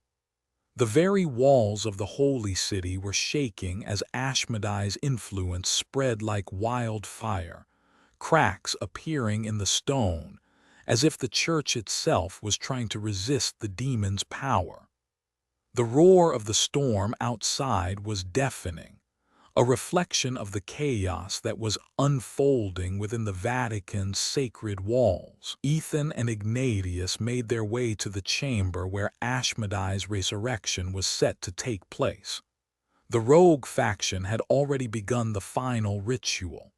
The dark energy in the room was palpable, heavy in the air like a suffocating fog. In the center of the chamber, The seal of Solomon was set atop an ancient stone altar, glowing with a sinister light. The altar was surrounded by figures in dark robes, their faces obscured. Ethan's eyes narrowed as he recognized the leader of the faction, Cardinal Giovanni, standing at the head of the altar, his hands raised high in the air as he chanted in a language Ethan didn't understand. The ritual was almost complete, and Ashmedai's resurrection was imminent. "You should have joined me, Ethan." Giovanni's voice echoed through the chamber, distorted by the demonic power that filled the air. "You were always meant for greatness. But now, you'll die as you lived, foolishly clinging to your outdated sense of righteousness." Ethan stepped forward, his dagger in hand, his heart pounding. "You've sold your soul, Giovanni, but I'm not going to let you or Ashmedai destroy everything." With a single, furious motion, Giovanni completed the final chant, and the seal of Solomon flared to life, sending a shockwave of energy through the room. The ground cracked open beneath them, and a vortex of dark energy swirled into existence, its black tendrils reaching toward the ceiling. Ethan could feel the power of Ashmedai coursing through the room, his presence nearly suffocating. The demon was close, too close. And then, with a deafening roar, Ashmedai manifested in front of them. The Demon King's form was like nothing Ethan had ever seen. He was a towering figure of pure darkness, his body shifting between human and monstrous forms, his eyes glowing like molten gold. The air around him seemed to warp, the very fabric of reality bending in his presence. He was everything the legends had said he would be, and more. "Foolish mortals," Ashmedai boomed, his voice a cacophony of thunder and whispers. "You think you can stop me? You are nothing but insects beneath my feet. The time of your kind is over." The force of Ashmedai's words sent a shockwave of energy through the room, knocking Ethan and Ignatius back. But Ethan fought to maintain his footing, his resolve unwavering. He had come too far to fail now. They had to stop the demon before it could regain its full strength. The battle began in an instant. Ashmedai summoned his dark forces, the air around them thickening with the presence of demonic minions, shadowy figures that attacked with an unnatural speed. Ethan and Ignatius fought side by side, their blades flashing through the darkness as they cut down the demon's minions one by one. But with each strike, the minions only seemed to multiply, as though the demon's power was fueling them. "Stay focused," Ethan shouted to Ignatius, his eyes locked on Giovanni, who had retreated to a safe distance, his hands still raised as he chanted in a language that made the air hum with malignant energy. "We need to stop him, or this is all for nothing." Ignatius called back, slashing through a group of demons that approached. Ethan nodded grimly. With a single motion, he thrust his dagger into the heart of a demon that lunged toward him, but his eyes never left Giovanni. The cardinal had to be stopped before the resurrection was completed. Ethan charged toward Giovanni, his heart racing. But just as he neared the altar, Ashmedai's full power surged. The demon extended his hand, and the ground beneath Ethan's feet cracked open, sending him plummeting into a pit of darkness. He landed hard, the impact knocking the breath out of him. But even as he struggled to regain his footing, Ethan knew he couldn't give up. Ashmedai's forces were everywhere, and the demon was growing stronger by the second. With every heartbeat, the world seemed to bend and shift, the lines between reality and illusion becoming harder to discern. "Is this really how you want to end, Ethan?" Ashmedai's voice rang in his mind, twisting his thoughts. Do you not see? The church, your beliefs, everything you fought for is a lie. Join me, and together we will rule this world. You are not meant to be a martyr. You are meant to be a king." Ethan shook his head, fighting to clear his mind. "I'll never join you," he muttered. "The world doesn't need kings. It needs heroes. And I'll fight until the end to prove that." With renewed strength, Ethan leapt from the pit, climbing back to the surface. The ritual was nearly complete, but he wasn't going to let Giovanni and Ashmedai have their way. The battle had reached its apex. Giovanni, his face twisted with greed and desperation, continued his chant. Ashmedai's form swirled in the center of the chamber, his power surging with every passing moment. Ethan could feel the weight of the moment pressing down on him. This was it. There was no turning back. "Your time is up, Giovanni," Ethan shouted, his voice steady. With a swift, fluid motion, he threw his dagger toward Giovanni, aiming for the heart of the ritual. Giovanni's eyes widened in shock as the blade struck true, severing the dark energy that had been feeding the ritual. The air around them exploded with a force that sent everyone flying, and for a moment, everything went silent. When the dust settled, Ethan found himself standing in the center of a broken altar. The seal of Solomon now shattered, its power dissipating.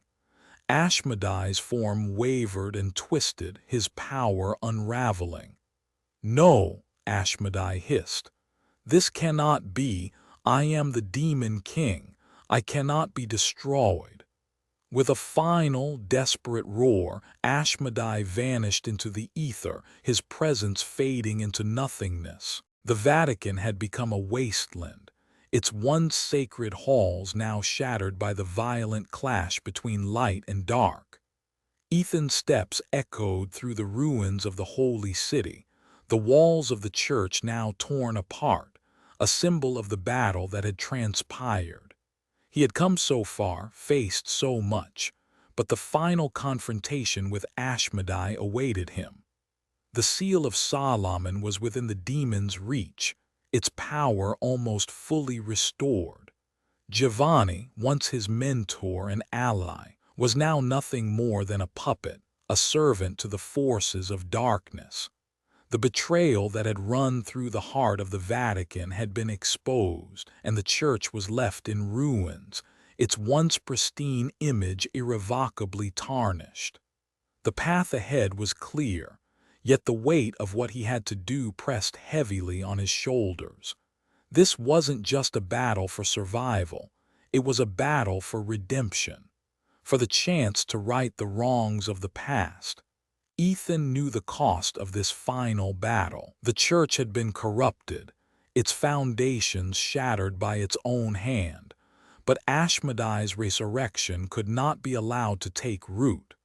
He had seen the consequences of unchecked power, of an institution that had used demons as tools for its own gain. The price of redemption was high, and Ethan was ready to pay it. As he entered the heart of the Vatican, where the altar had once stood as a symbol of hope and sanctity, he found himself face to face with the source of all the chaos, the Demon King himself.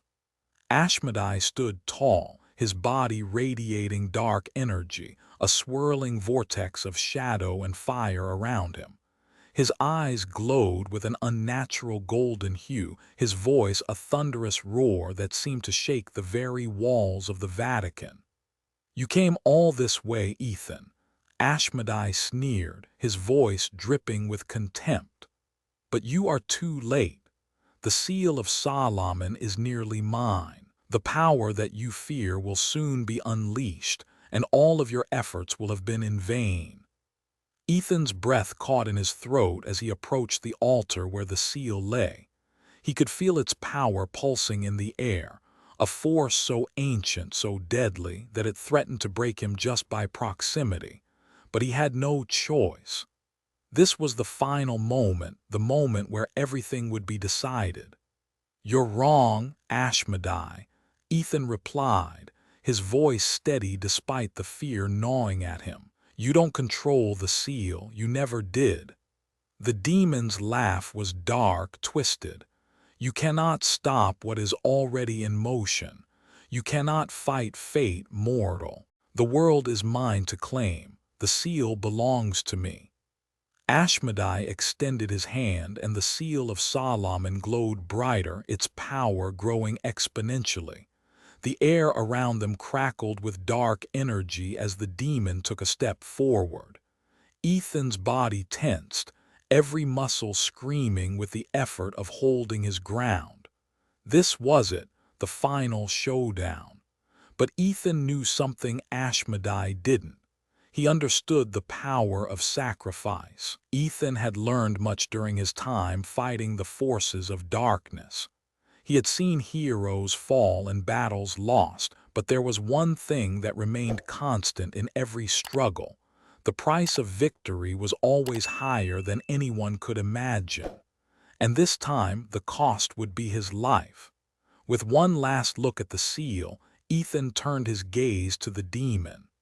"You don't understand," he said, his voice filled with quiet determination.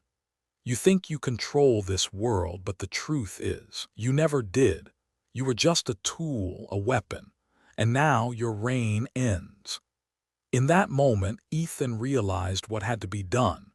The seal of Solomon wasn't just a weapon to bind demons. It was a key to the balance of power, and only by destroying it could the world be saved. But in doing so, he would lose everything. His life, his legacy, his chance at redemption, all of it would be sacrificed to banish Ashmedai and ensure the safety of humanity. With a final cry of defiance, Ethan plunged his dagger into the heart of the seal, the power of the artifact coursing through him in a violent, explosive surge. The world around him seemed to freeze as the seal shattered, its energy exploding outward in a wave of blinding light. For a moment, Ethan felt the entire weight of history pressing down on him. He was no longer just a hunter of demons. He was the final barrier between the demon and the destruction of the world. And as the seal shattered, Ethan felt his own soul slipping away, the power of the ritual pulling him into the very heart of the demon's curse. Ashmedai howled in fury as his form began to unravel, the power of the seal dissolving his essence. But even in his final moments, the demon's rage was overwhelming, and the force of his anger surged toward Ethan, threatening to consume him entirely. Ethan fell to his knees, his body racked with pain as the energy of the seal engulfed him. His vision blurred, and he could feel the last remnants of his strength slipping away. But even as his life force began to fade, Ethan knew that the battle was won. Ashmedai was being sealed away once more, his power breaking apart as the demon was forced back into the void. "You may have won today, Ethan," Ashmedai's voice echoed, fading into the distance. "But the war is far from over. I will return. The darkness will always find a way to rise again." Ethan's vision blurred as the last of his strength left him. His body collapsed to the ground, and for a moment everything was silent. When Ethan awoke, he found himself lying in the ruins of the Vatican. The once mighty structure had been reduced to rubble, the walls torn apart by the battle that had just been fought. The seal of Solomon was no more, its power extinguished, and Ashmedai's influence had been banished for now. But the cost had been great. Ethan could feel the weight of his sacrifice settling in, the emptiness that came with knowing that everything he had fought for had required the ultimate price. His strength was gone, his body broken, but he had succeeded. Ashmedai was no longer a threat. The demon's power had been sealed once again, and the world was safe. But the church was not the same. The betrayal that had run through its ranks could not be undone, and the Vatican's foundation would never be the same. It was a place forever marked by corruption and darkness, its true purpose lost in the shadows of its own history.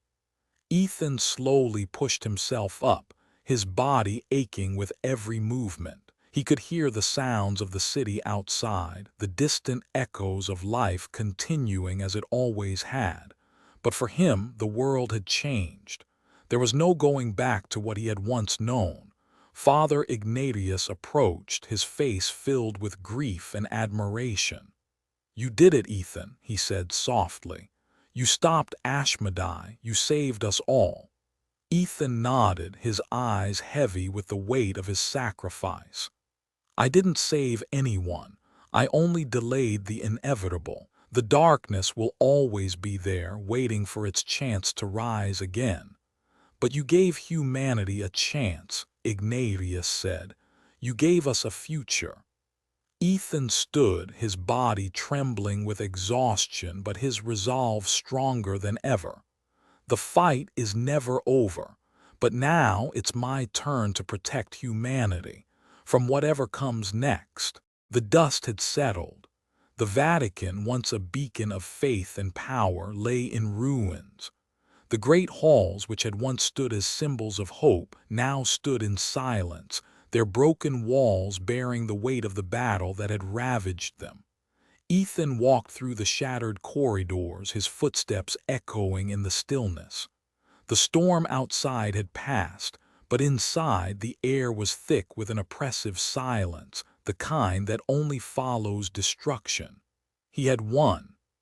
Ashmedai was banished, the seal of Solomon destroyed, and the demonic forces that had threatened to engulf the world were no longer a danger for now.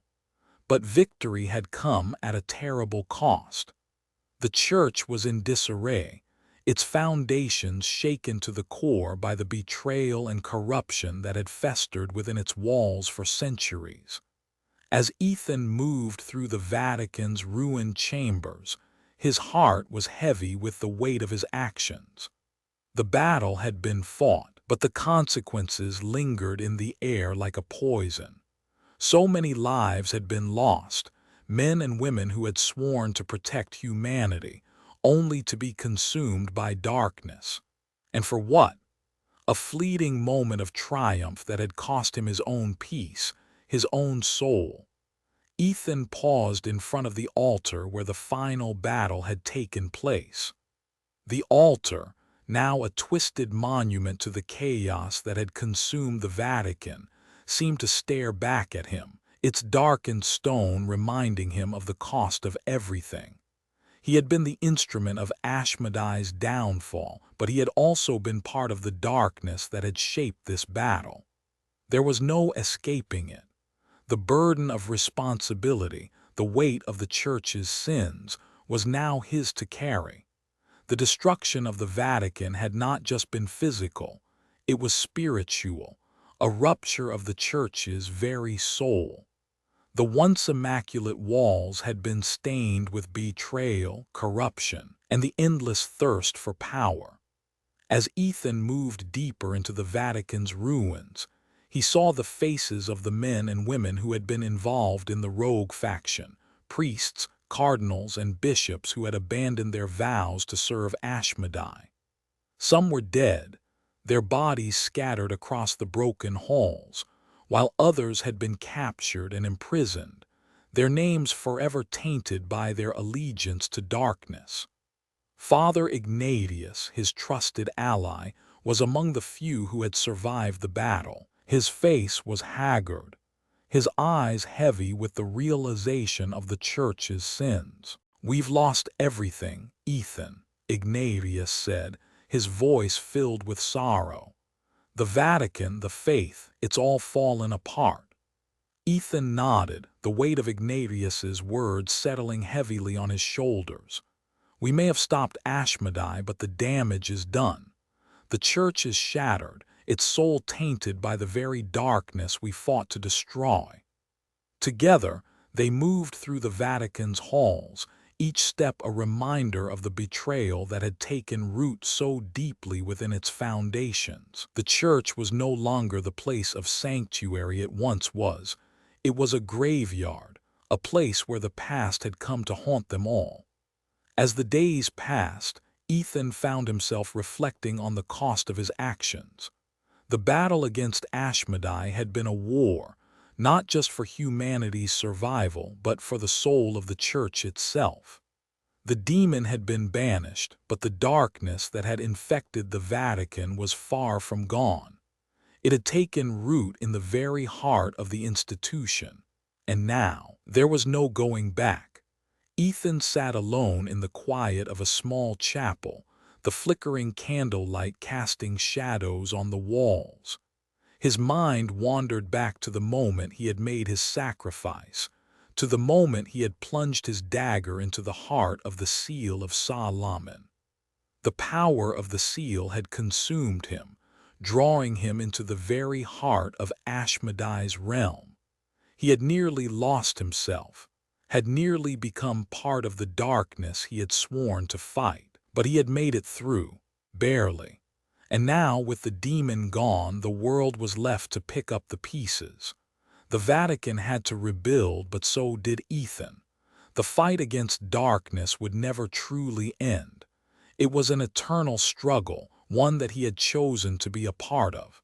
But now, as the weight of the battle pressed down on him, Ethan couldn't help but question whether he was the right person to continue that fight.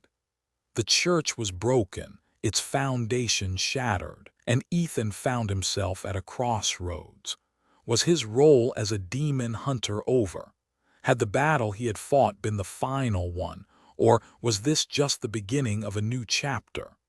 The question gnawed at him day and night, keeping him awake as the weight of the past and the uncertainty of the future bore down on him.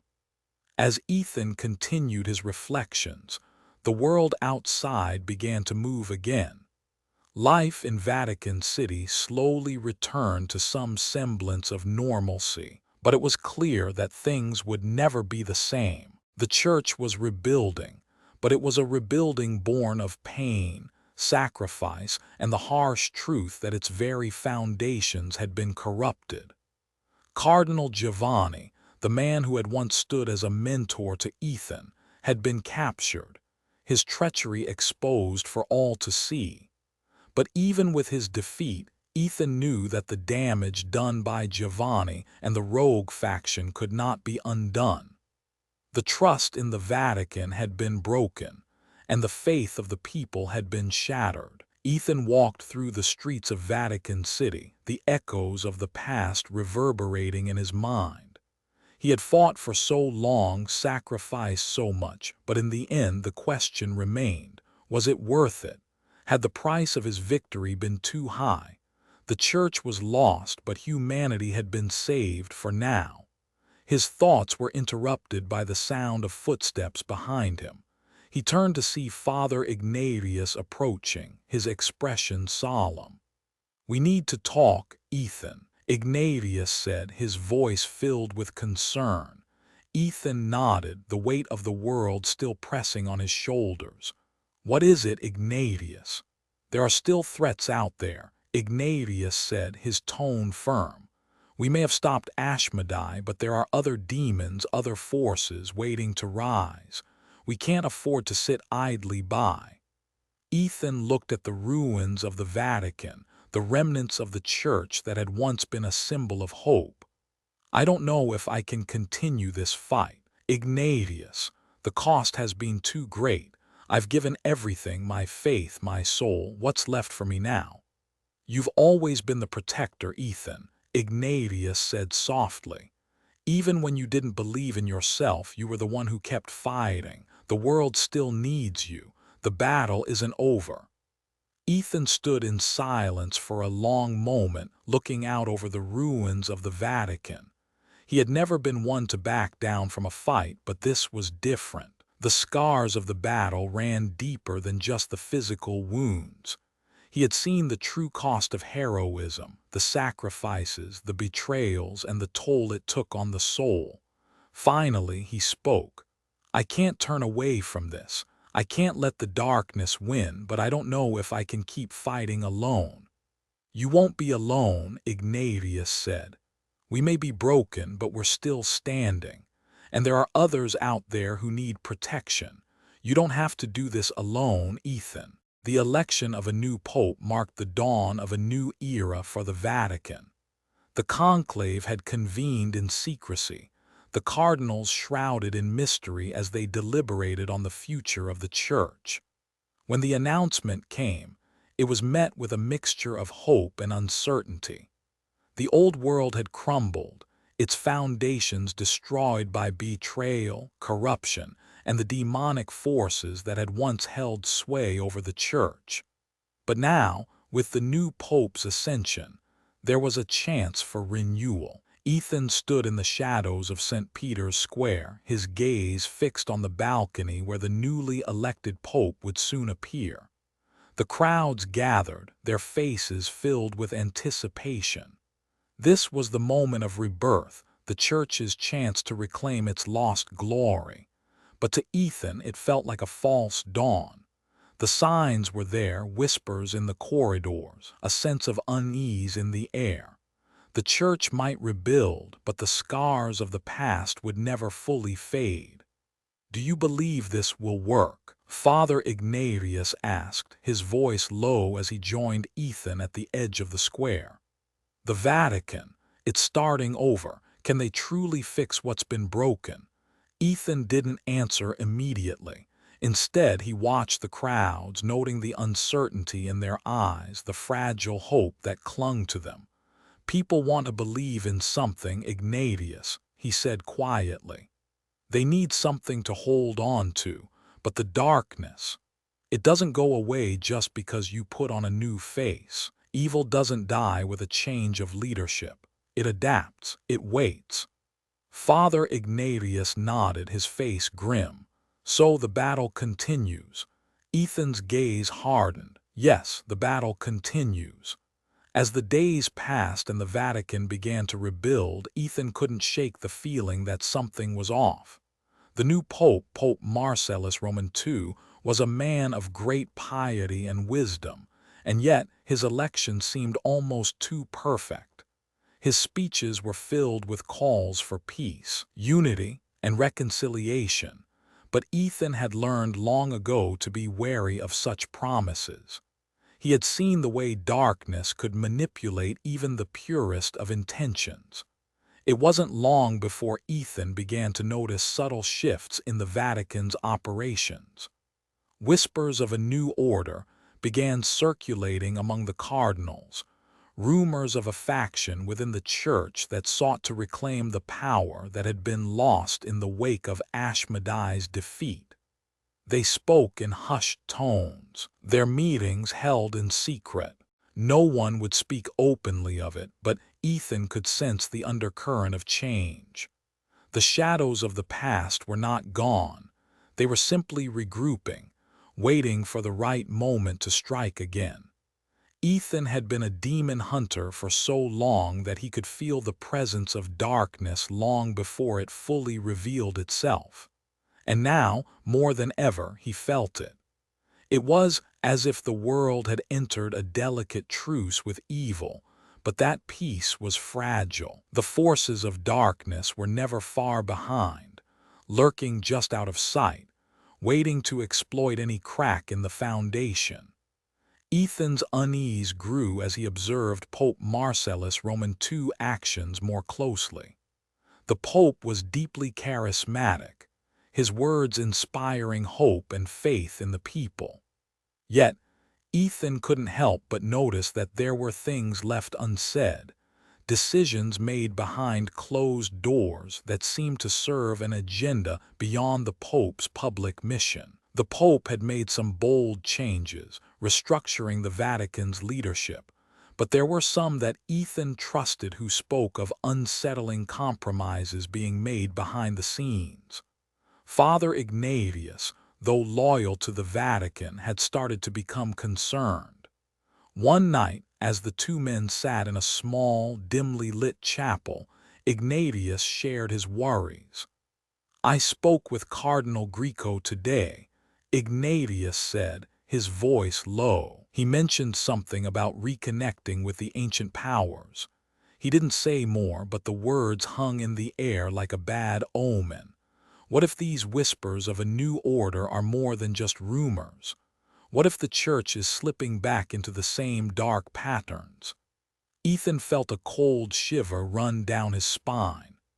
"The church has always danced with darkness, Ignatius. It's part of its history.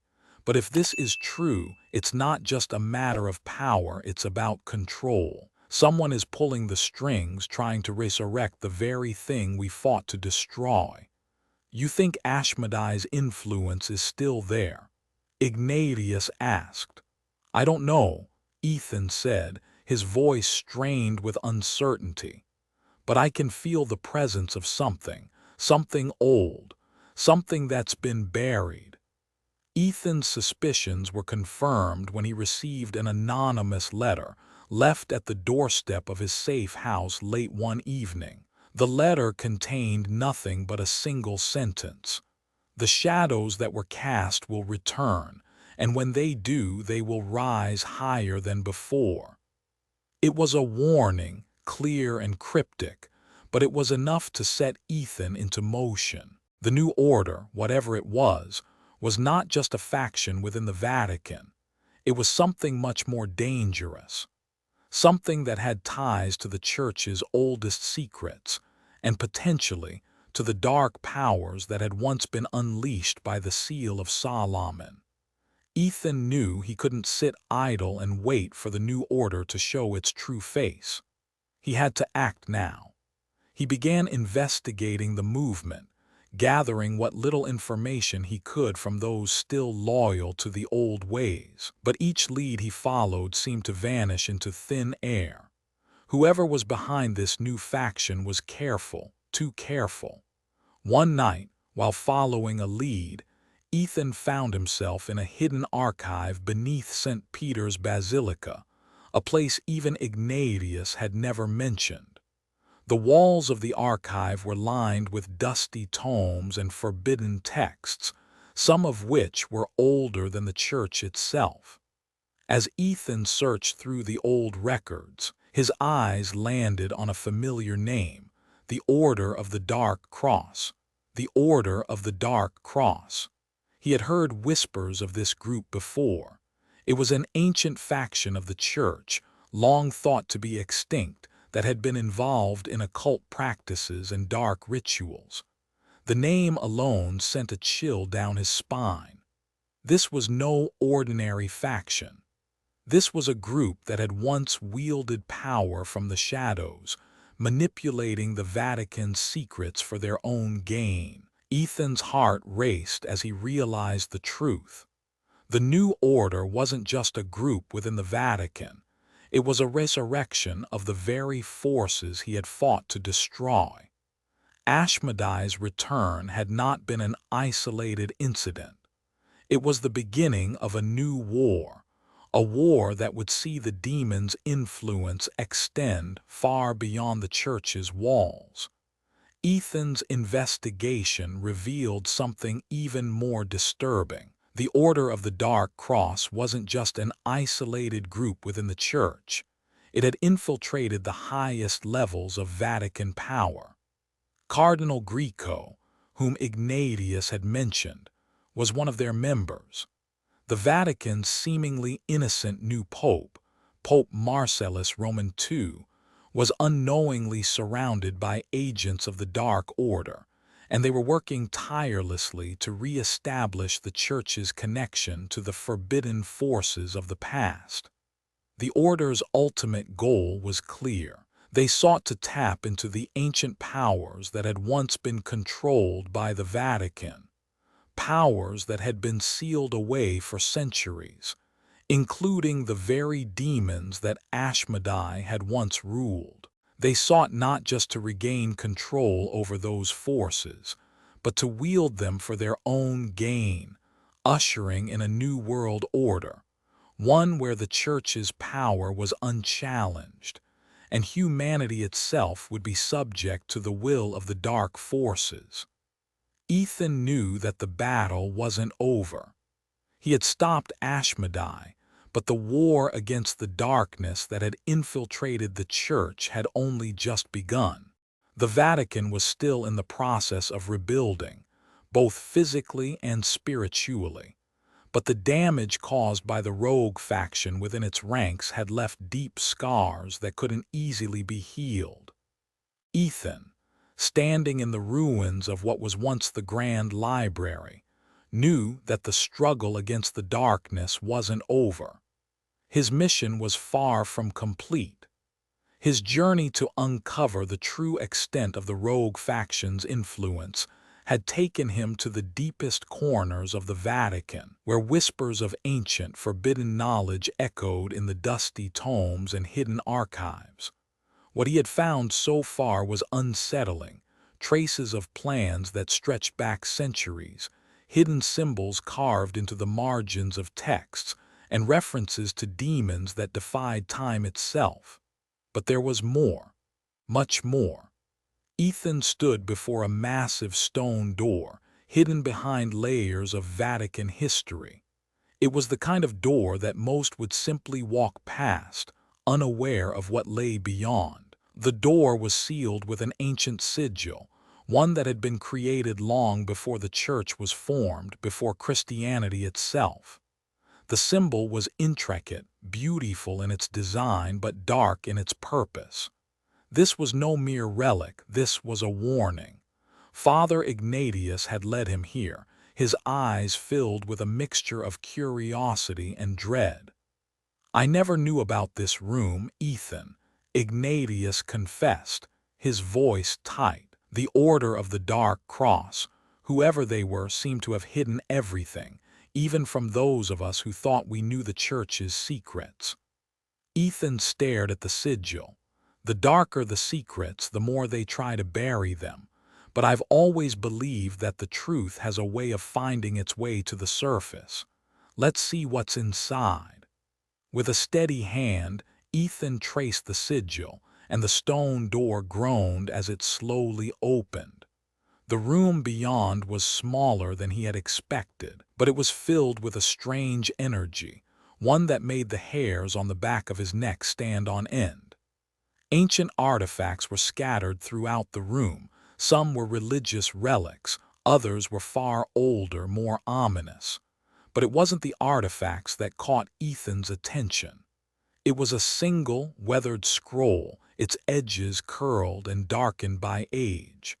He carefully unrolled it, revealing words written in an ancient language that no one had spoken for millennia. As he read, a shiver ran down his spine. The text spoke of ancient evils, demons that had once been bound to the earth, waiting for the right time to return. One name stood out among them all: Ashmedai. Ethan's mind raced as he absorbed the meaning of the scroll. The name Ashmedai had been a constant throughout his journey, the demon who had nearly brought the world to ruin. But this was different. The scroll spoke of something far more dangerous. Ashmedai was not a single entity. He was part of a much larger, older force, one that existed beyond the physical realm and was not bound by time.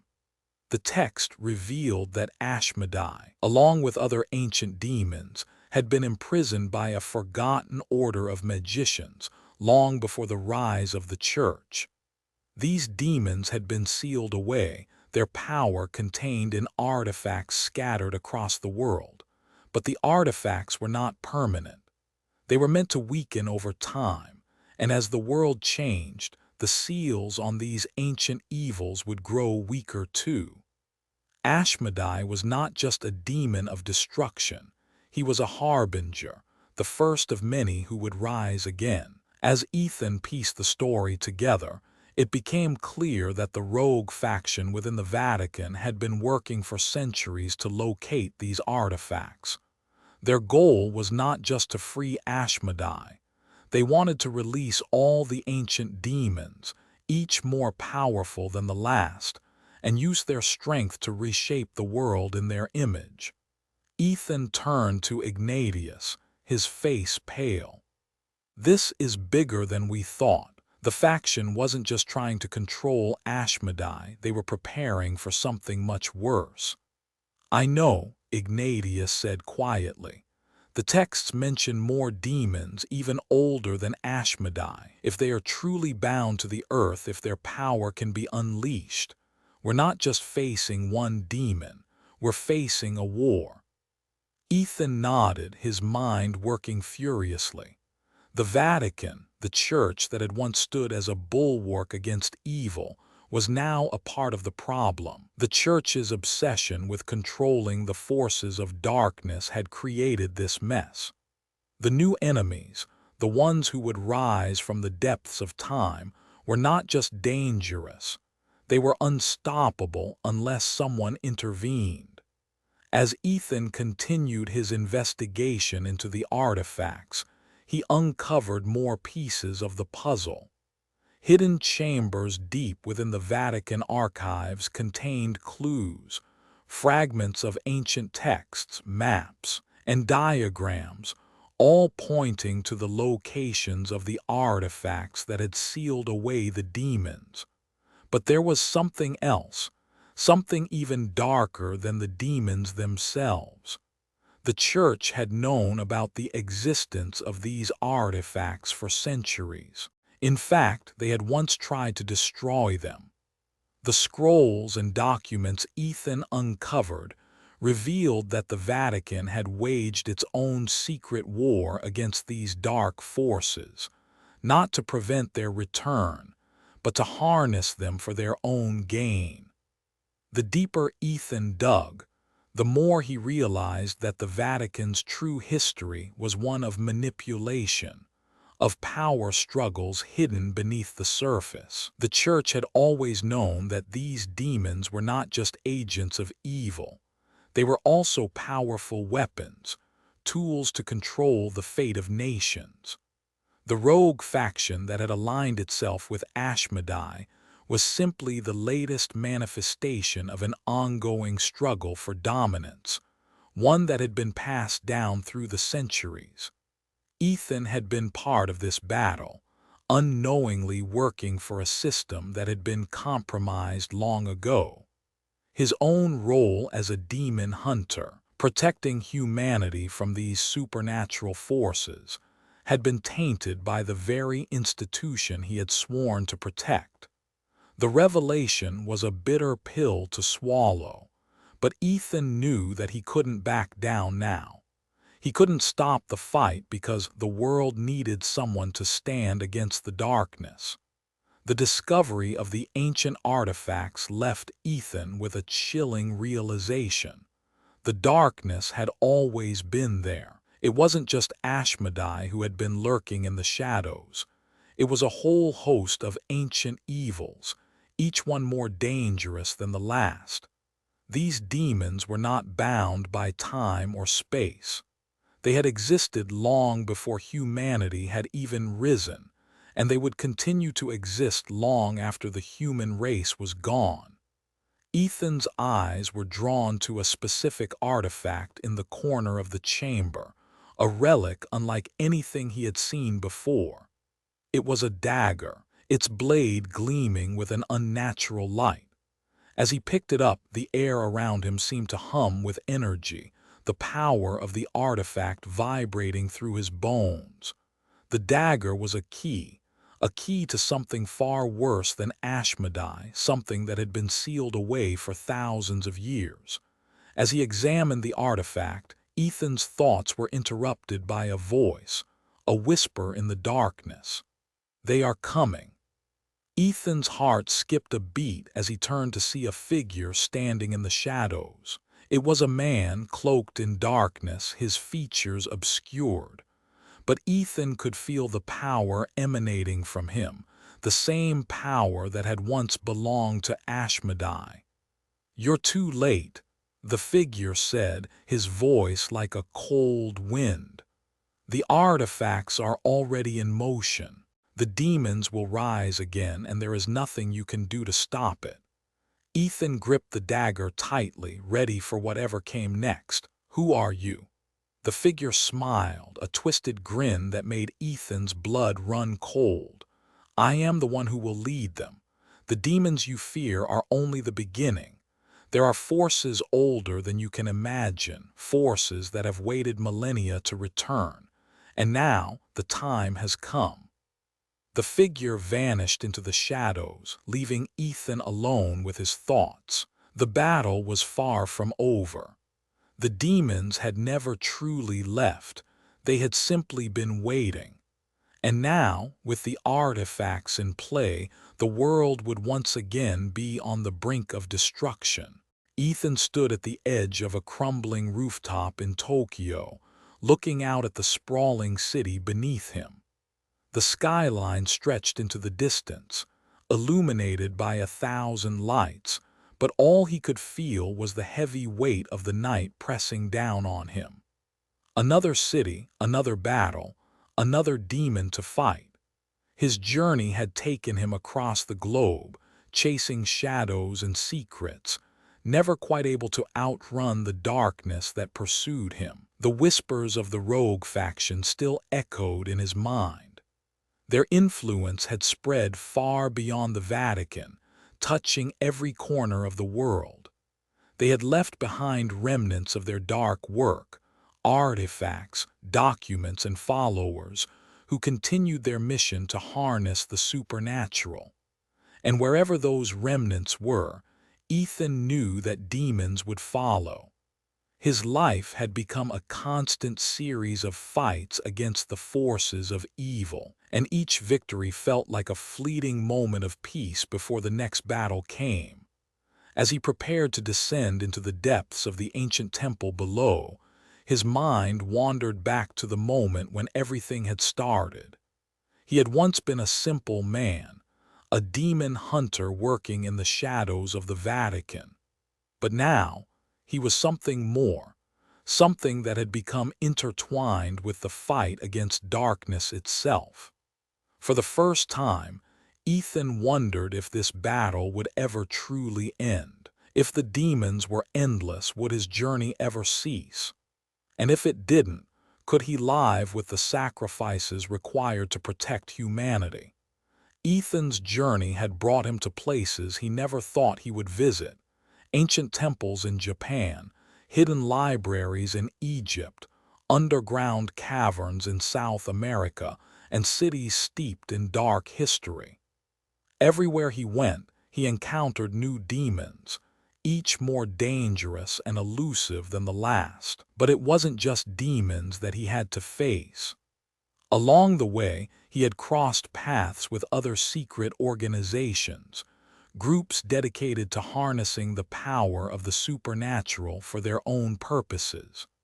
Some of these organizations were ancient, tracing their roots back centuries, while others were newer, formed in the wake of the Vatican's failures, hoping to tap into the same dark power the rogue faction had once sought. These groups were often just as dangerous as the demons themselves, using forbidden rituals and unholy alliances to gain power. They were not just fighting to defeat the supernatural, they were fighting to control it. In Cairo, Ethan had faced a group known as the Brotherhood of the Veil, a secret sect that believed in the ascension of humanity through the controlled manipulation of demonic entities. Their leader, a charismatic and calculating man named Zahir al-Mahdi, had offered Ethan a chance to join their cause. But Ethan knew that such an alliance would only serve to perpetuate the cycle of darkness he had sworn to destroy. "You could join us, Ethan," Zahir had said, his voice smooth and persuasive. "Together, we could rule this world, harness the powers of the demons, use them for our benefit. Imagine the possibilities: immortality, control over the elements, the ability to reshape history." Ethan had rejected him, refusing to become part of the dark power that threatened to consume humanity. But the encounter left him with a chilling realization. The battle he was fighting wasn't just against demons. It was against those who sought to wield them as weapons. As Ethan traveled from city to city, he began to understand the true nature of his role. His journey was not just about stopping demons or defeating evil. It was about understanding the balance between light and dark, good and evil. The world was full of forces beyond human comprehension, and his responsibility was to protect humanity from those forces, no matter the cost. But as the weight of his mission pressed on him, Ethan found himself questioning everything.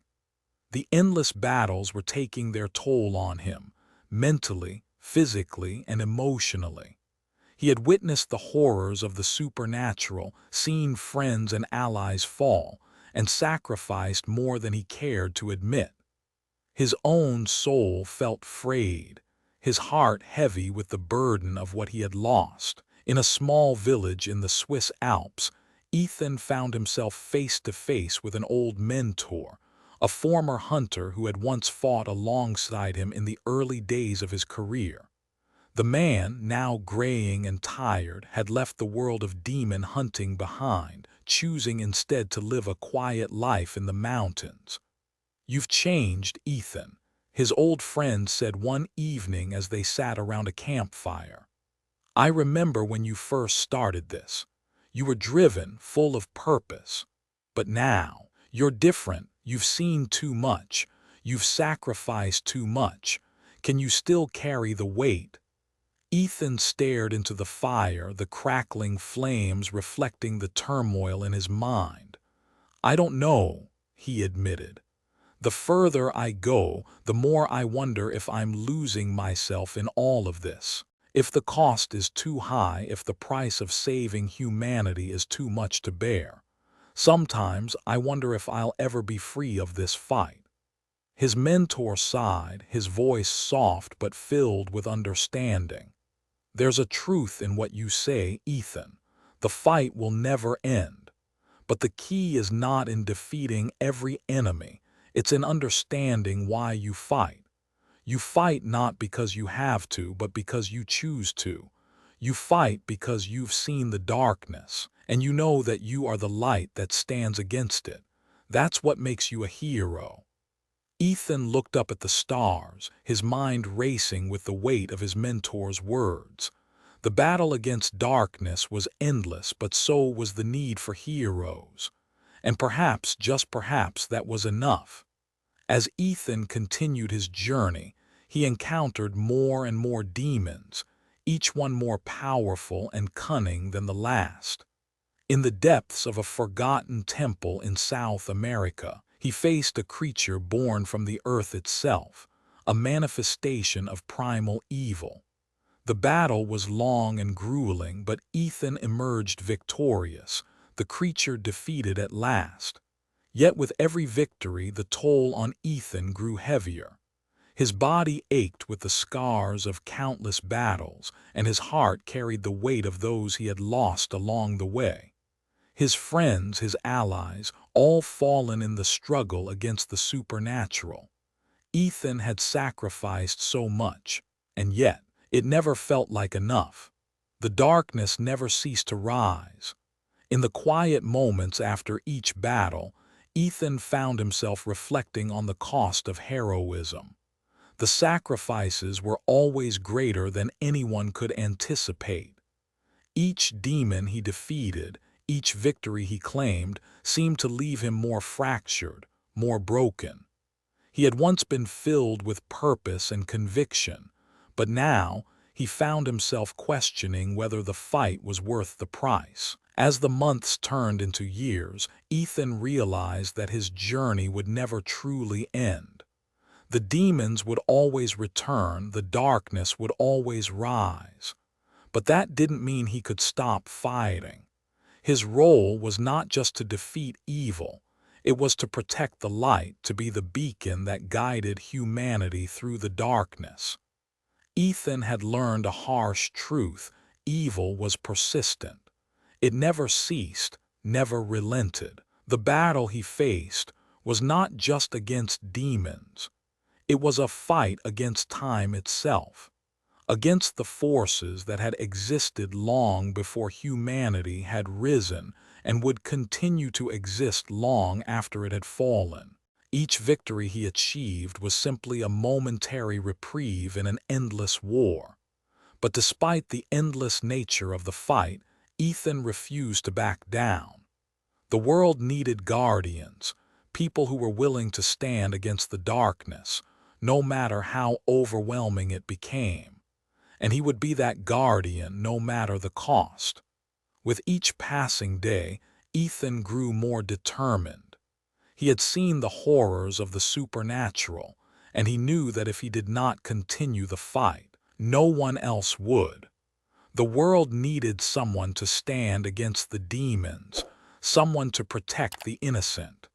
And as long as there was evil in the world, Ethan would be there to stop it. Ethan stood alone in the quiet of a small chapel, his back against the cold stone wall. Outside, the world continued to turn, unaware of the ongoing battle in the shadows. He had spent years fighting, traveling from one corner of the earth to the next, facing unimaginable evils and sacrificing more than he cared to remember. Yet now, after everything, he found himself at the threshold of his final chapter. The weight of the years pressed heavily upon him, and he couldn't help but reflect on everything that had led him here. He had been the Vatican's last demon hunter, the last line of defense between humanity and the supernatural forces that threatened to destroy it. The demons had been banished, Ashmedai was defeated, and the rogue faction that had once sought to control the darkness had been brought to light. But even in victory, there was no peace. There was no rest. Ethan's life had been a constant battle against demons, against those who sought to harness dark powers, and against his own inner demons. Each victory, while hard-earned, felt fleeting. He had learned that evil could never be fully eradicated, that it would always find a way to return.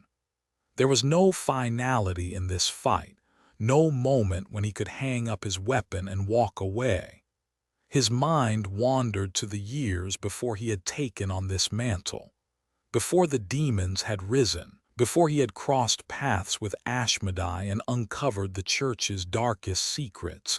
He had been just a man, someone with a life that could have been ordinary, someone who could have walked away from all of it. But fate had other plans. He had been forged in the fire of battle, tempered by the losses he had endured, and strengthened by the sacrifices he had made. Now, as he stood on the precipice of what might be the end of one journey and the beginning of another, Ethan knew that the fight was far from over. His legacy was not one of peace or quiet rest, but one of relentless vigilance. Ethan's reflection was interrupted by the soft, hesitant steps of Father Ignatius, who entered the chapel and stood in silence for a moment, watching the man who had become a legend. "I've seen the toll it's taken on you," Ignatius said softly, his voice filled with compassion. "The demons you've fought, the lives you've saved, the weight of it all, it's taken its toll on you, Ethan. But there's no rest for someone like you. You knew that from the beginning." Ethan nodded, his expression distant. "I never thought it would be easy. I never expected a peaceful ending. The battle is never truly over, Ignatius. It doesn't matter how many demons we banish. There's always more, and it's my job to stop them." Father Ignatius moved closer, his eyes filled with understanding. "But what about you, Ethan? What about the man beneath the armor? What about the legacy you leave behind? Is this all you are?"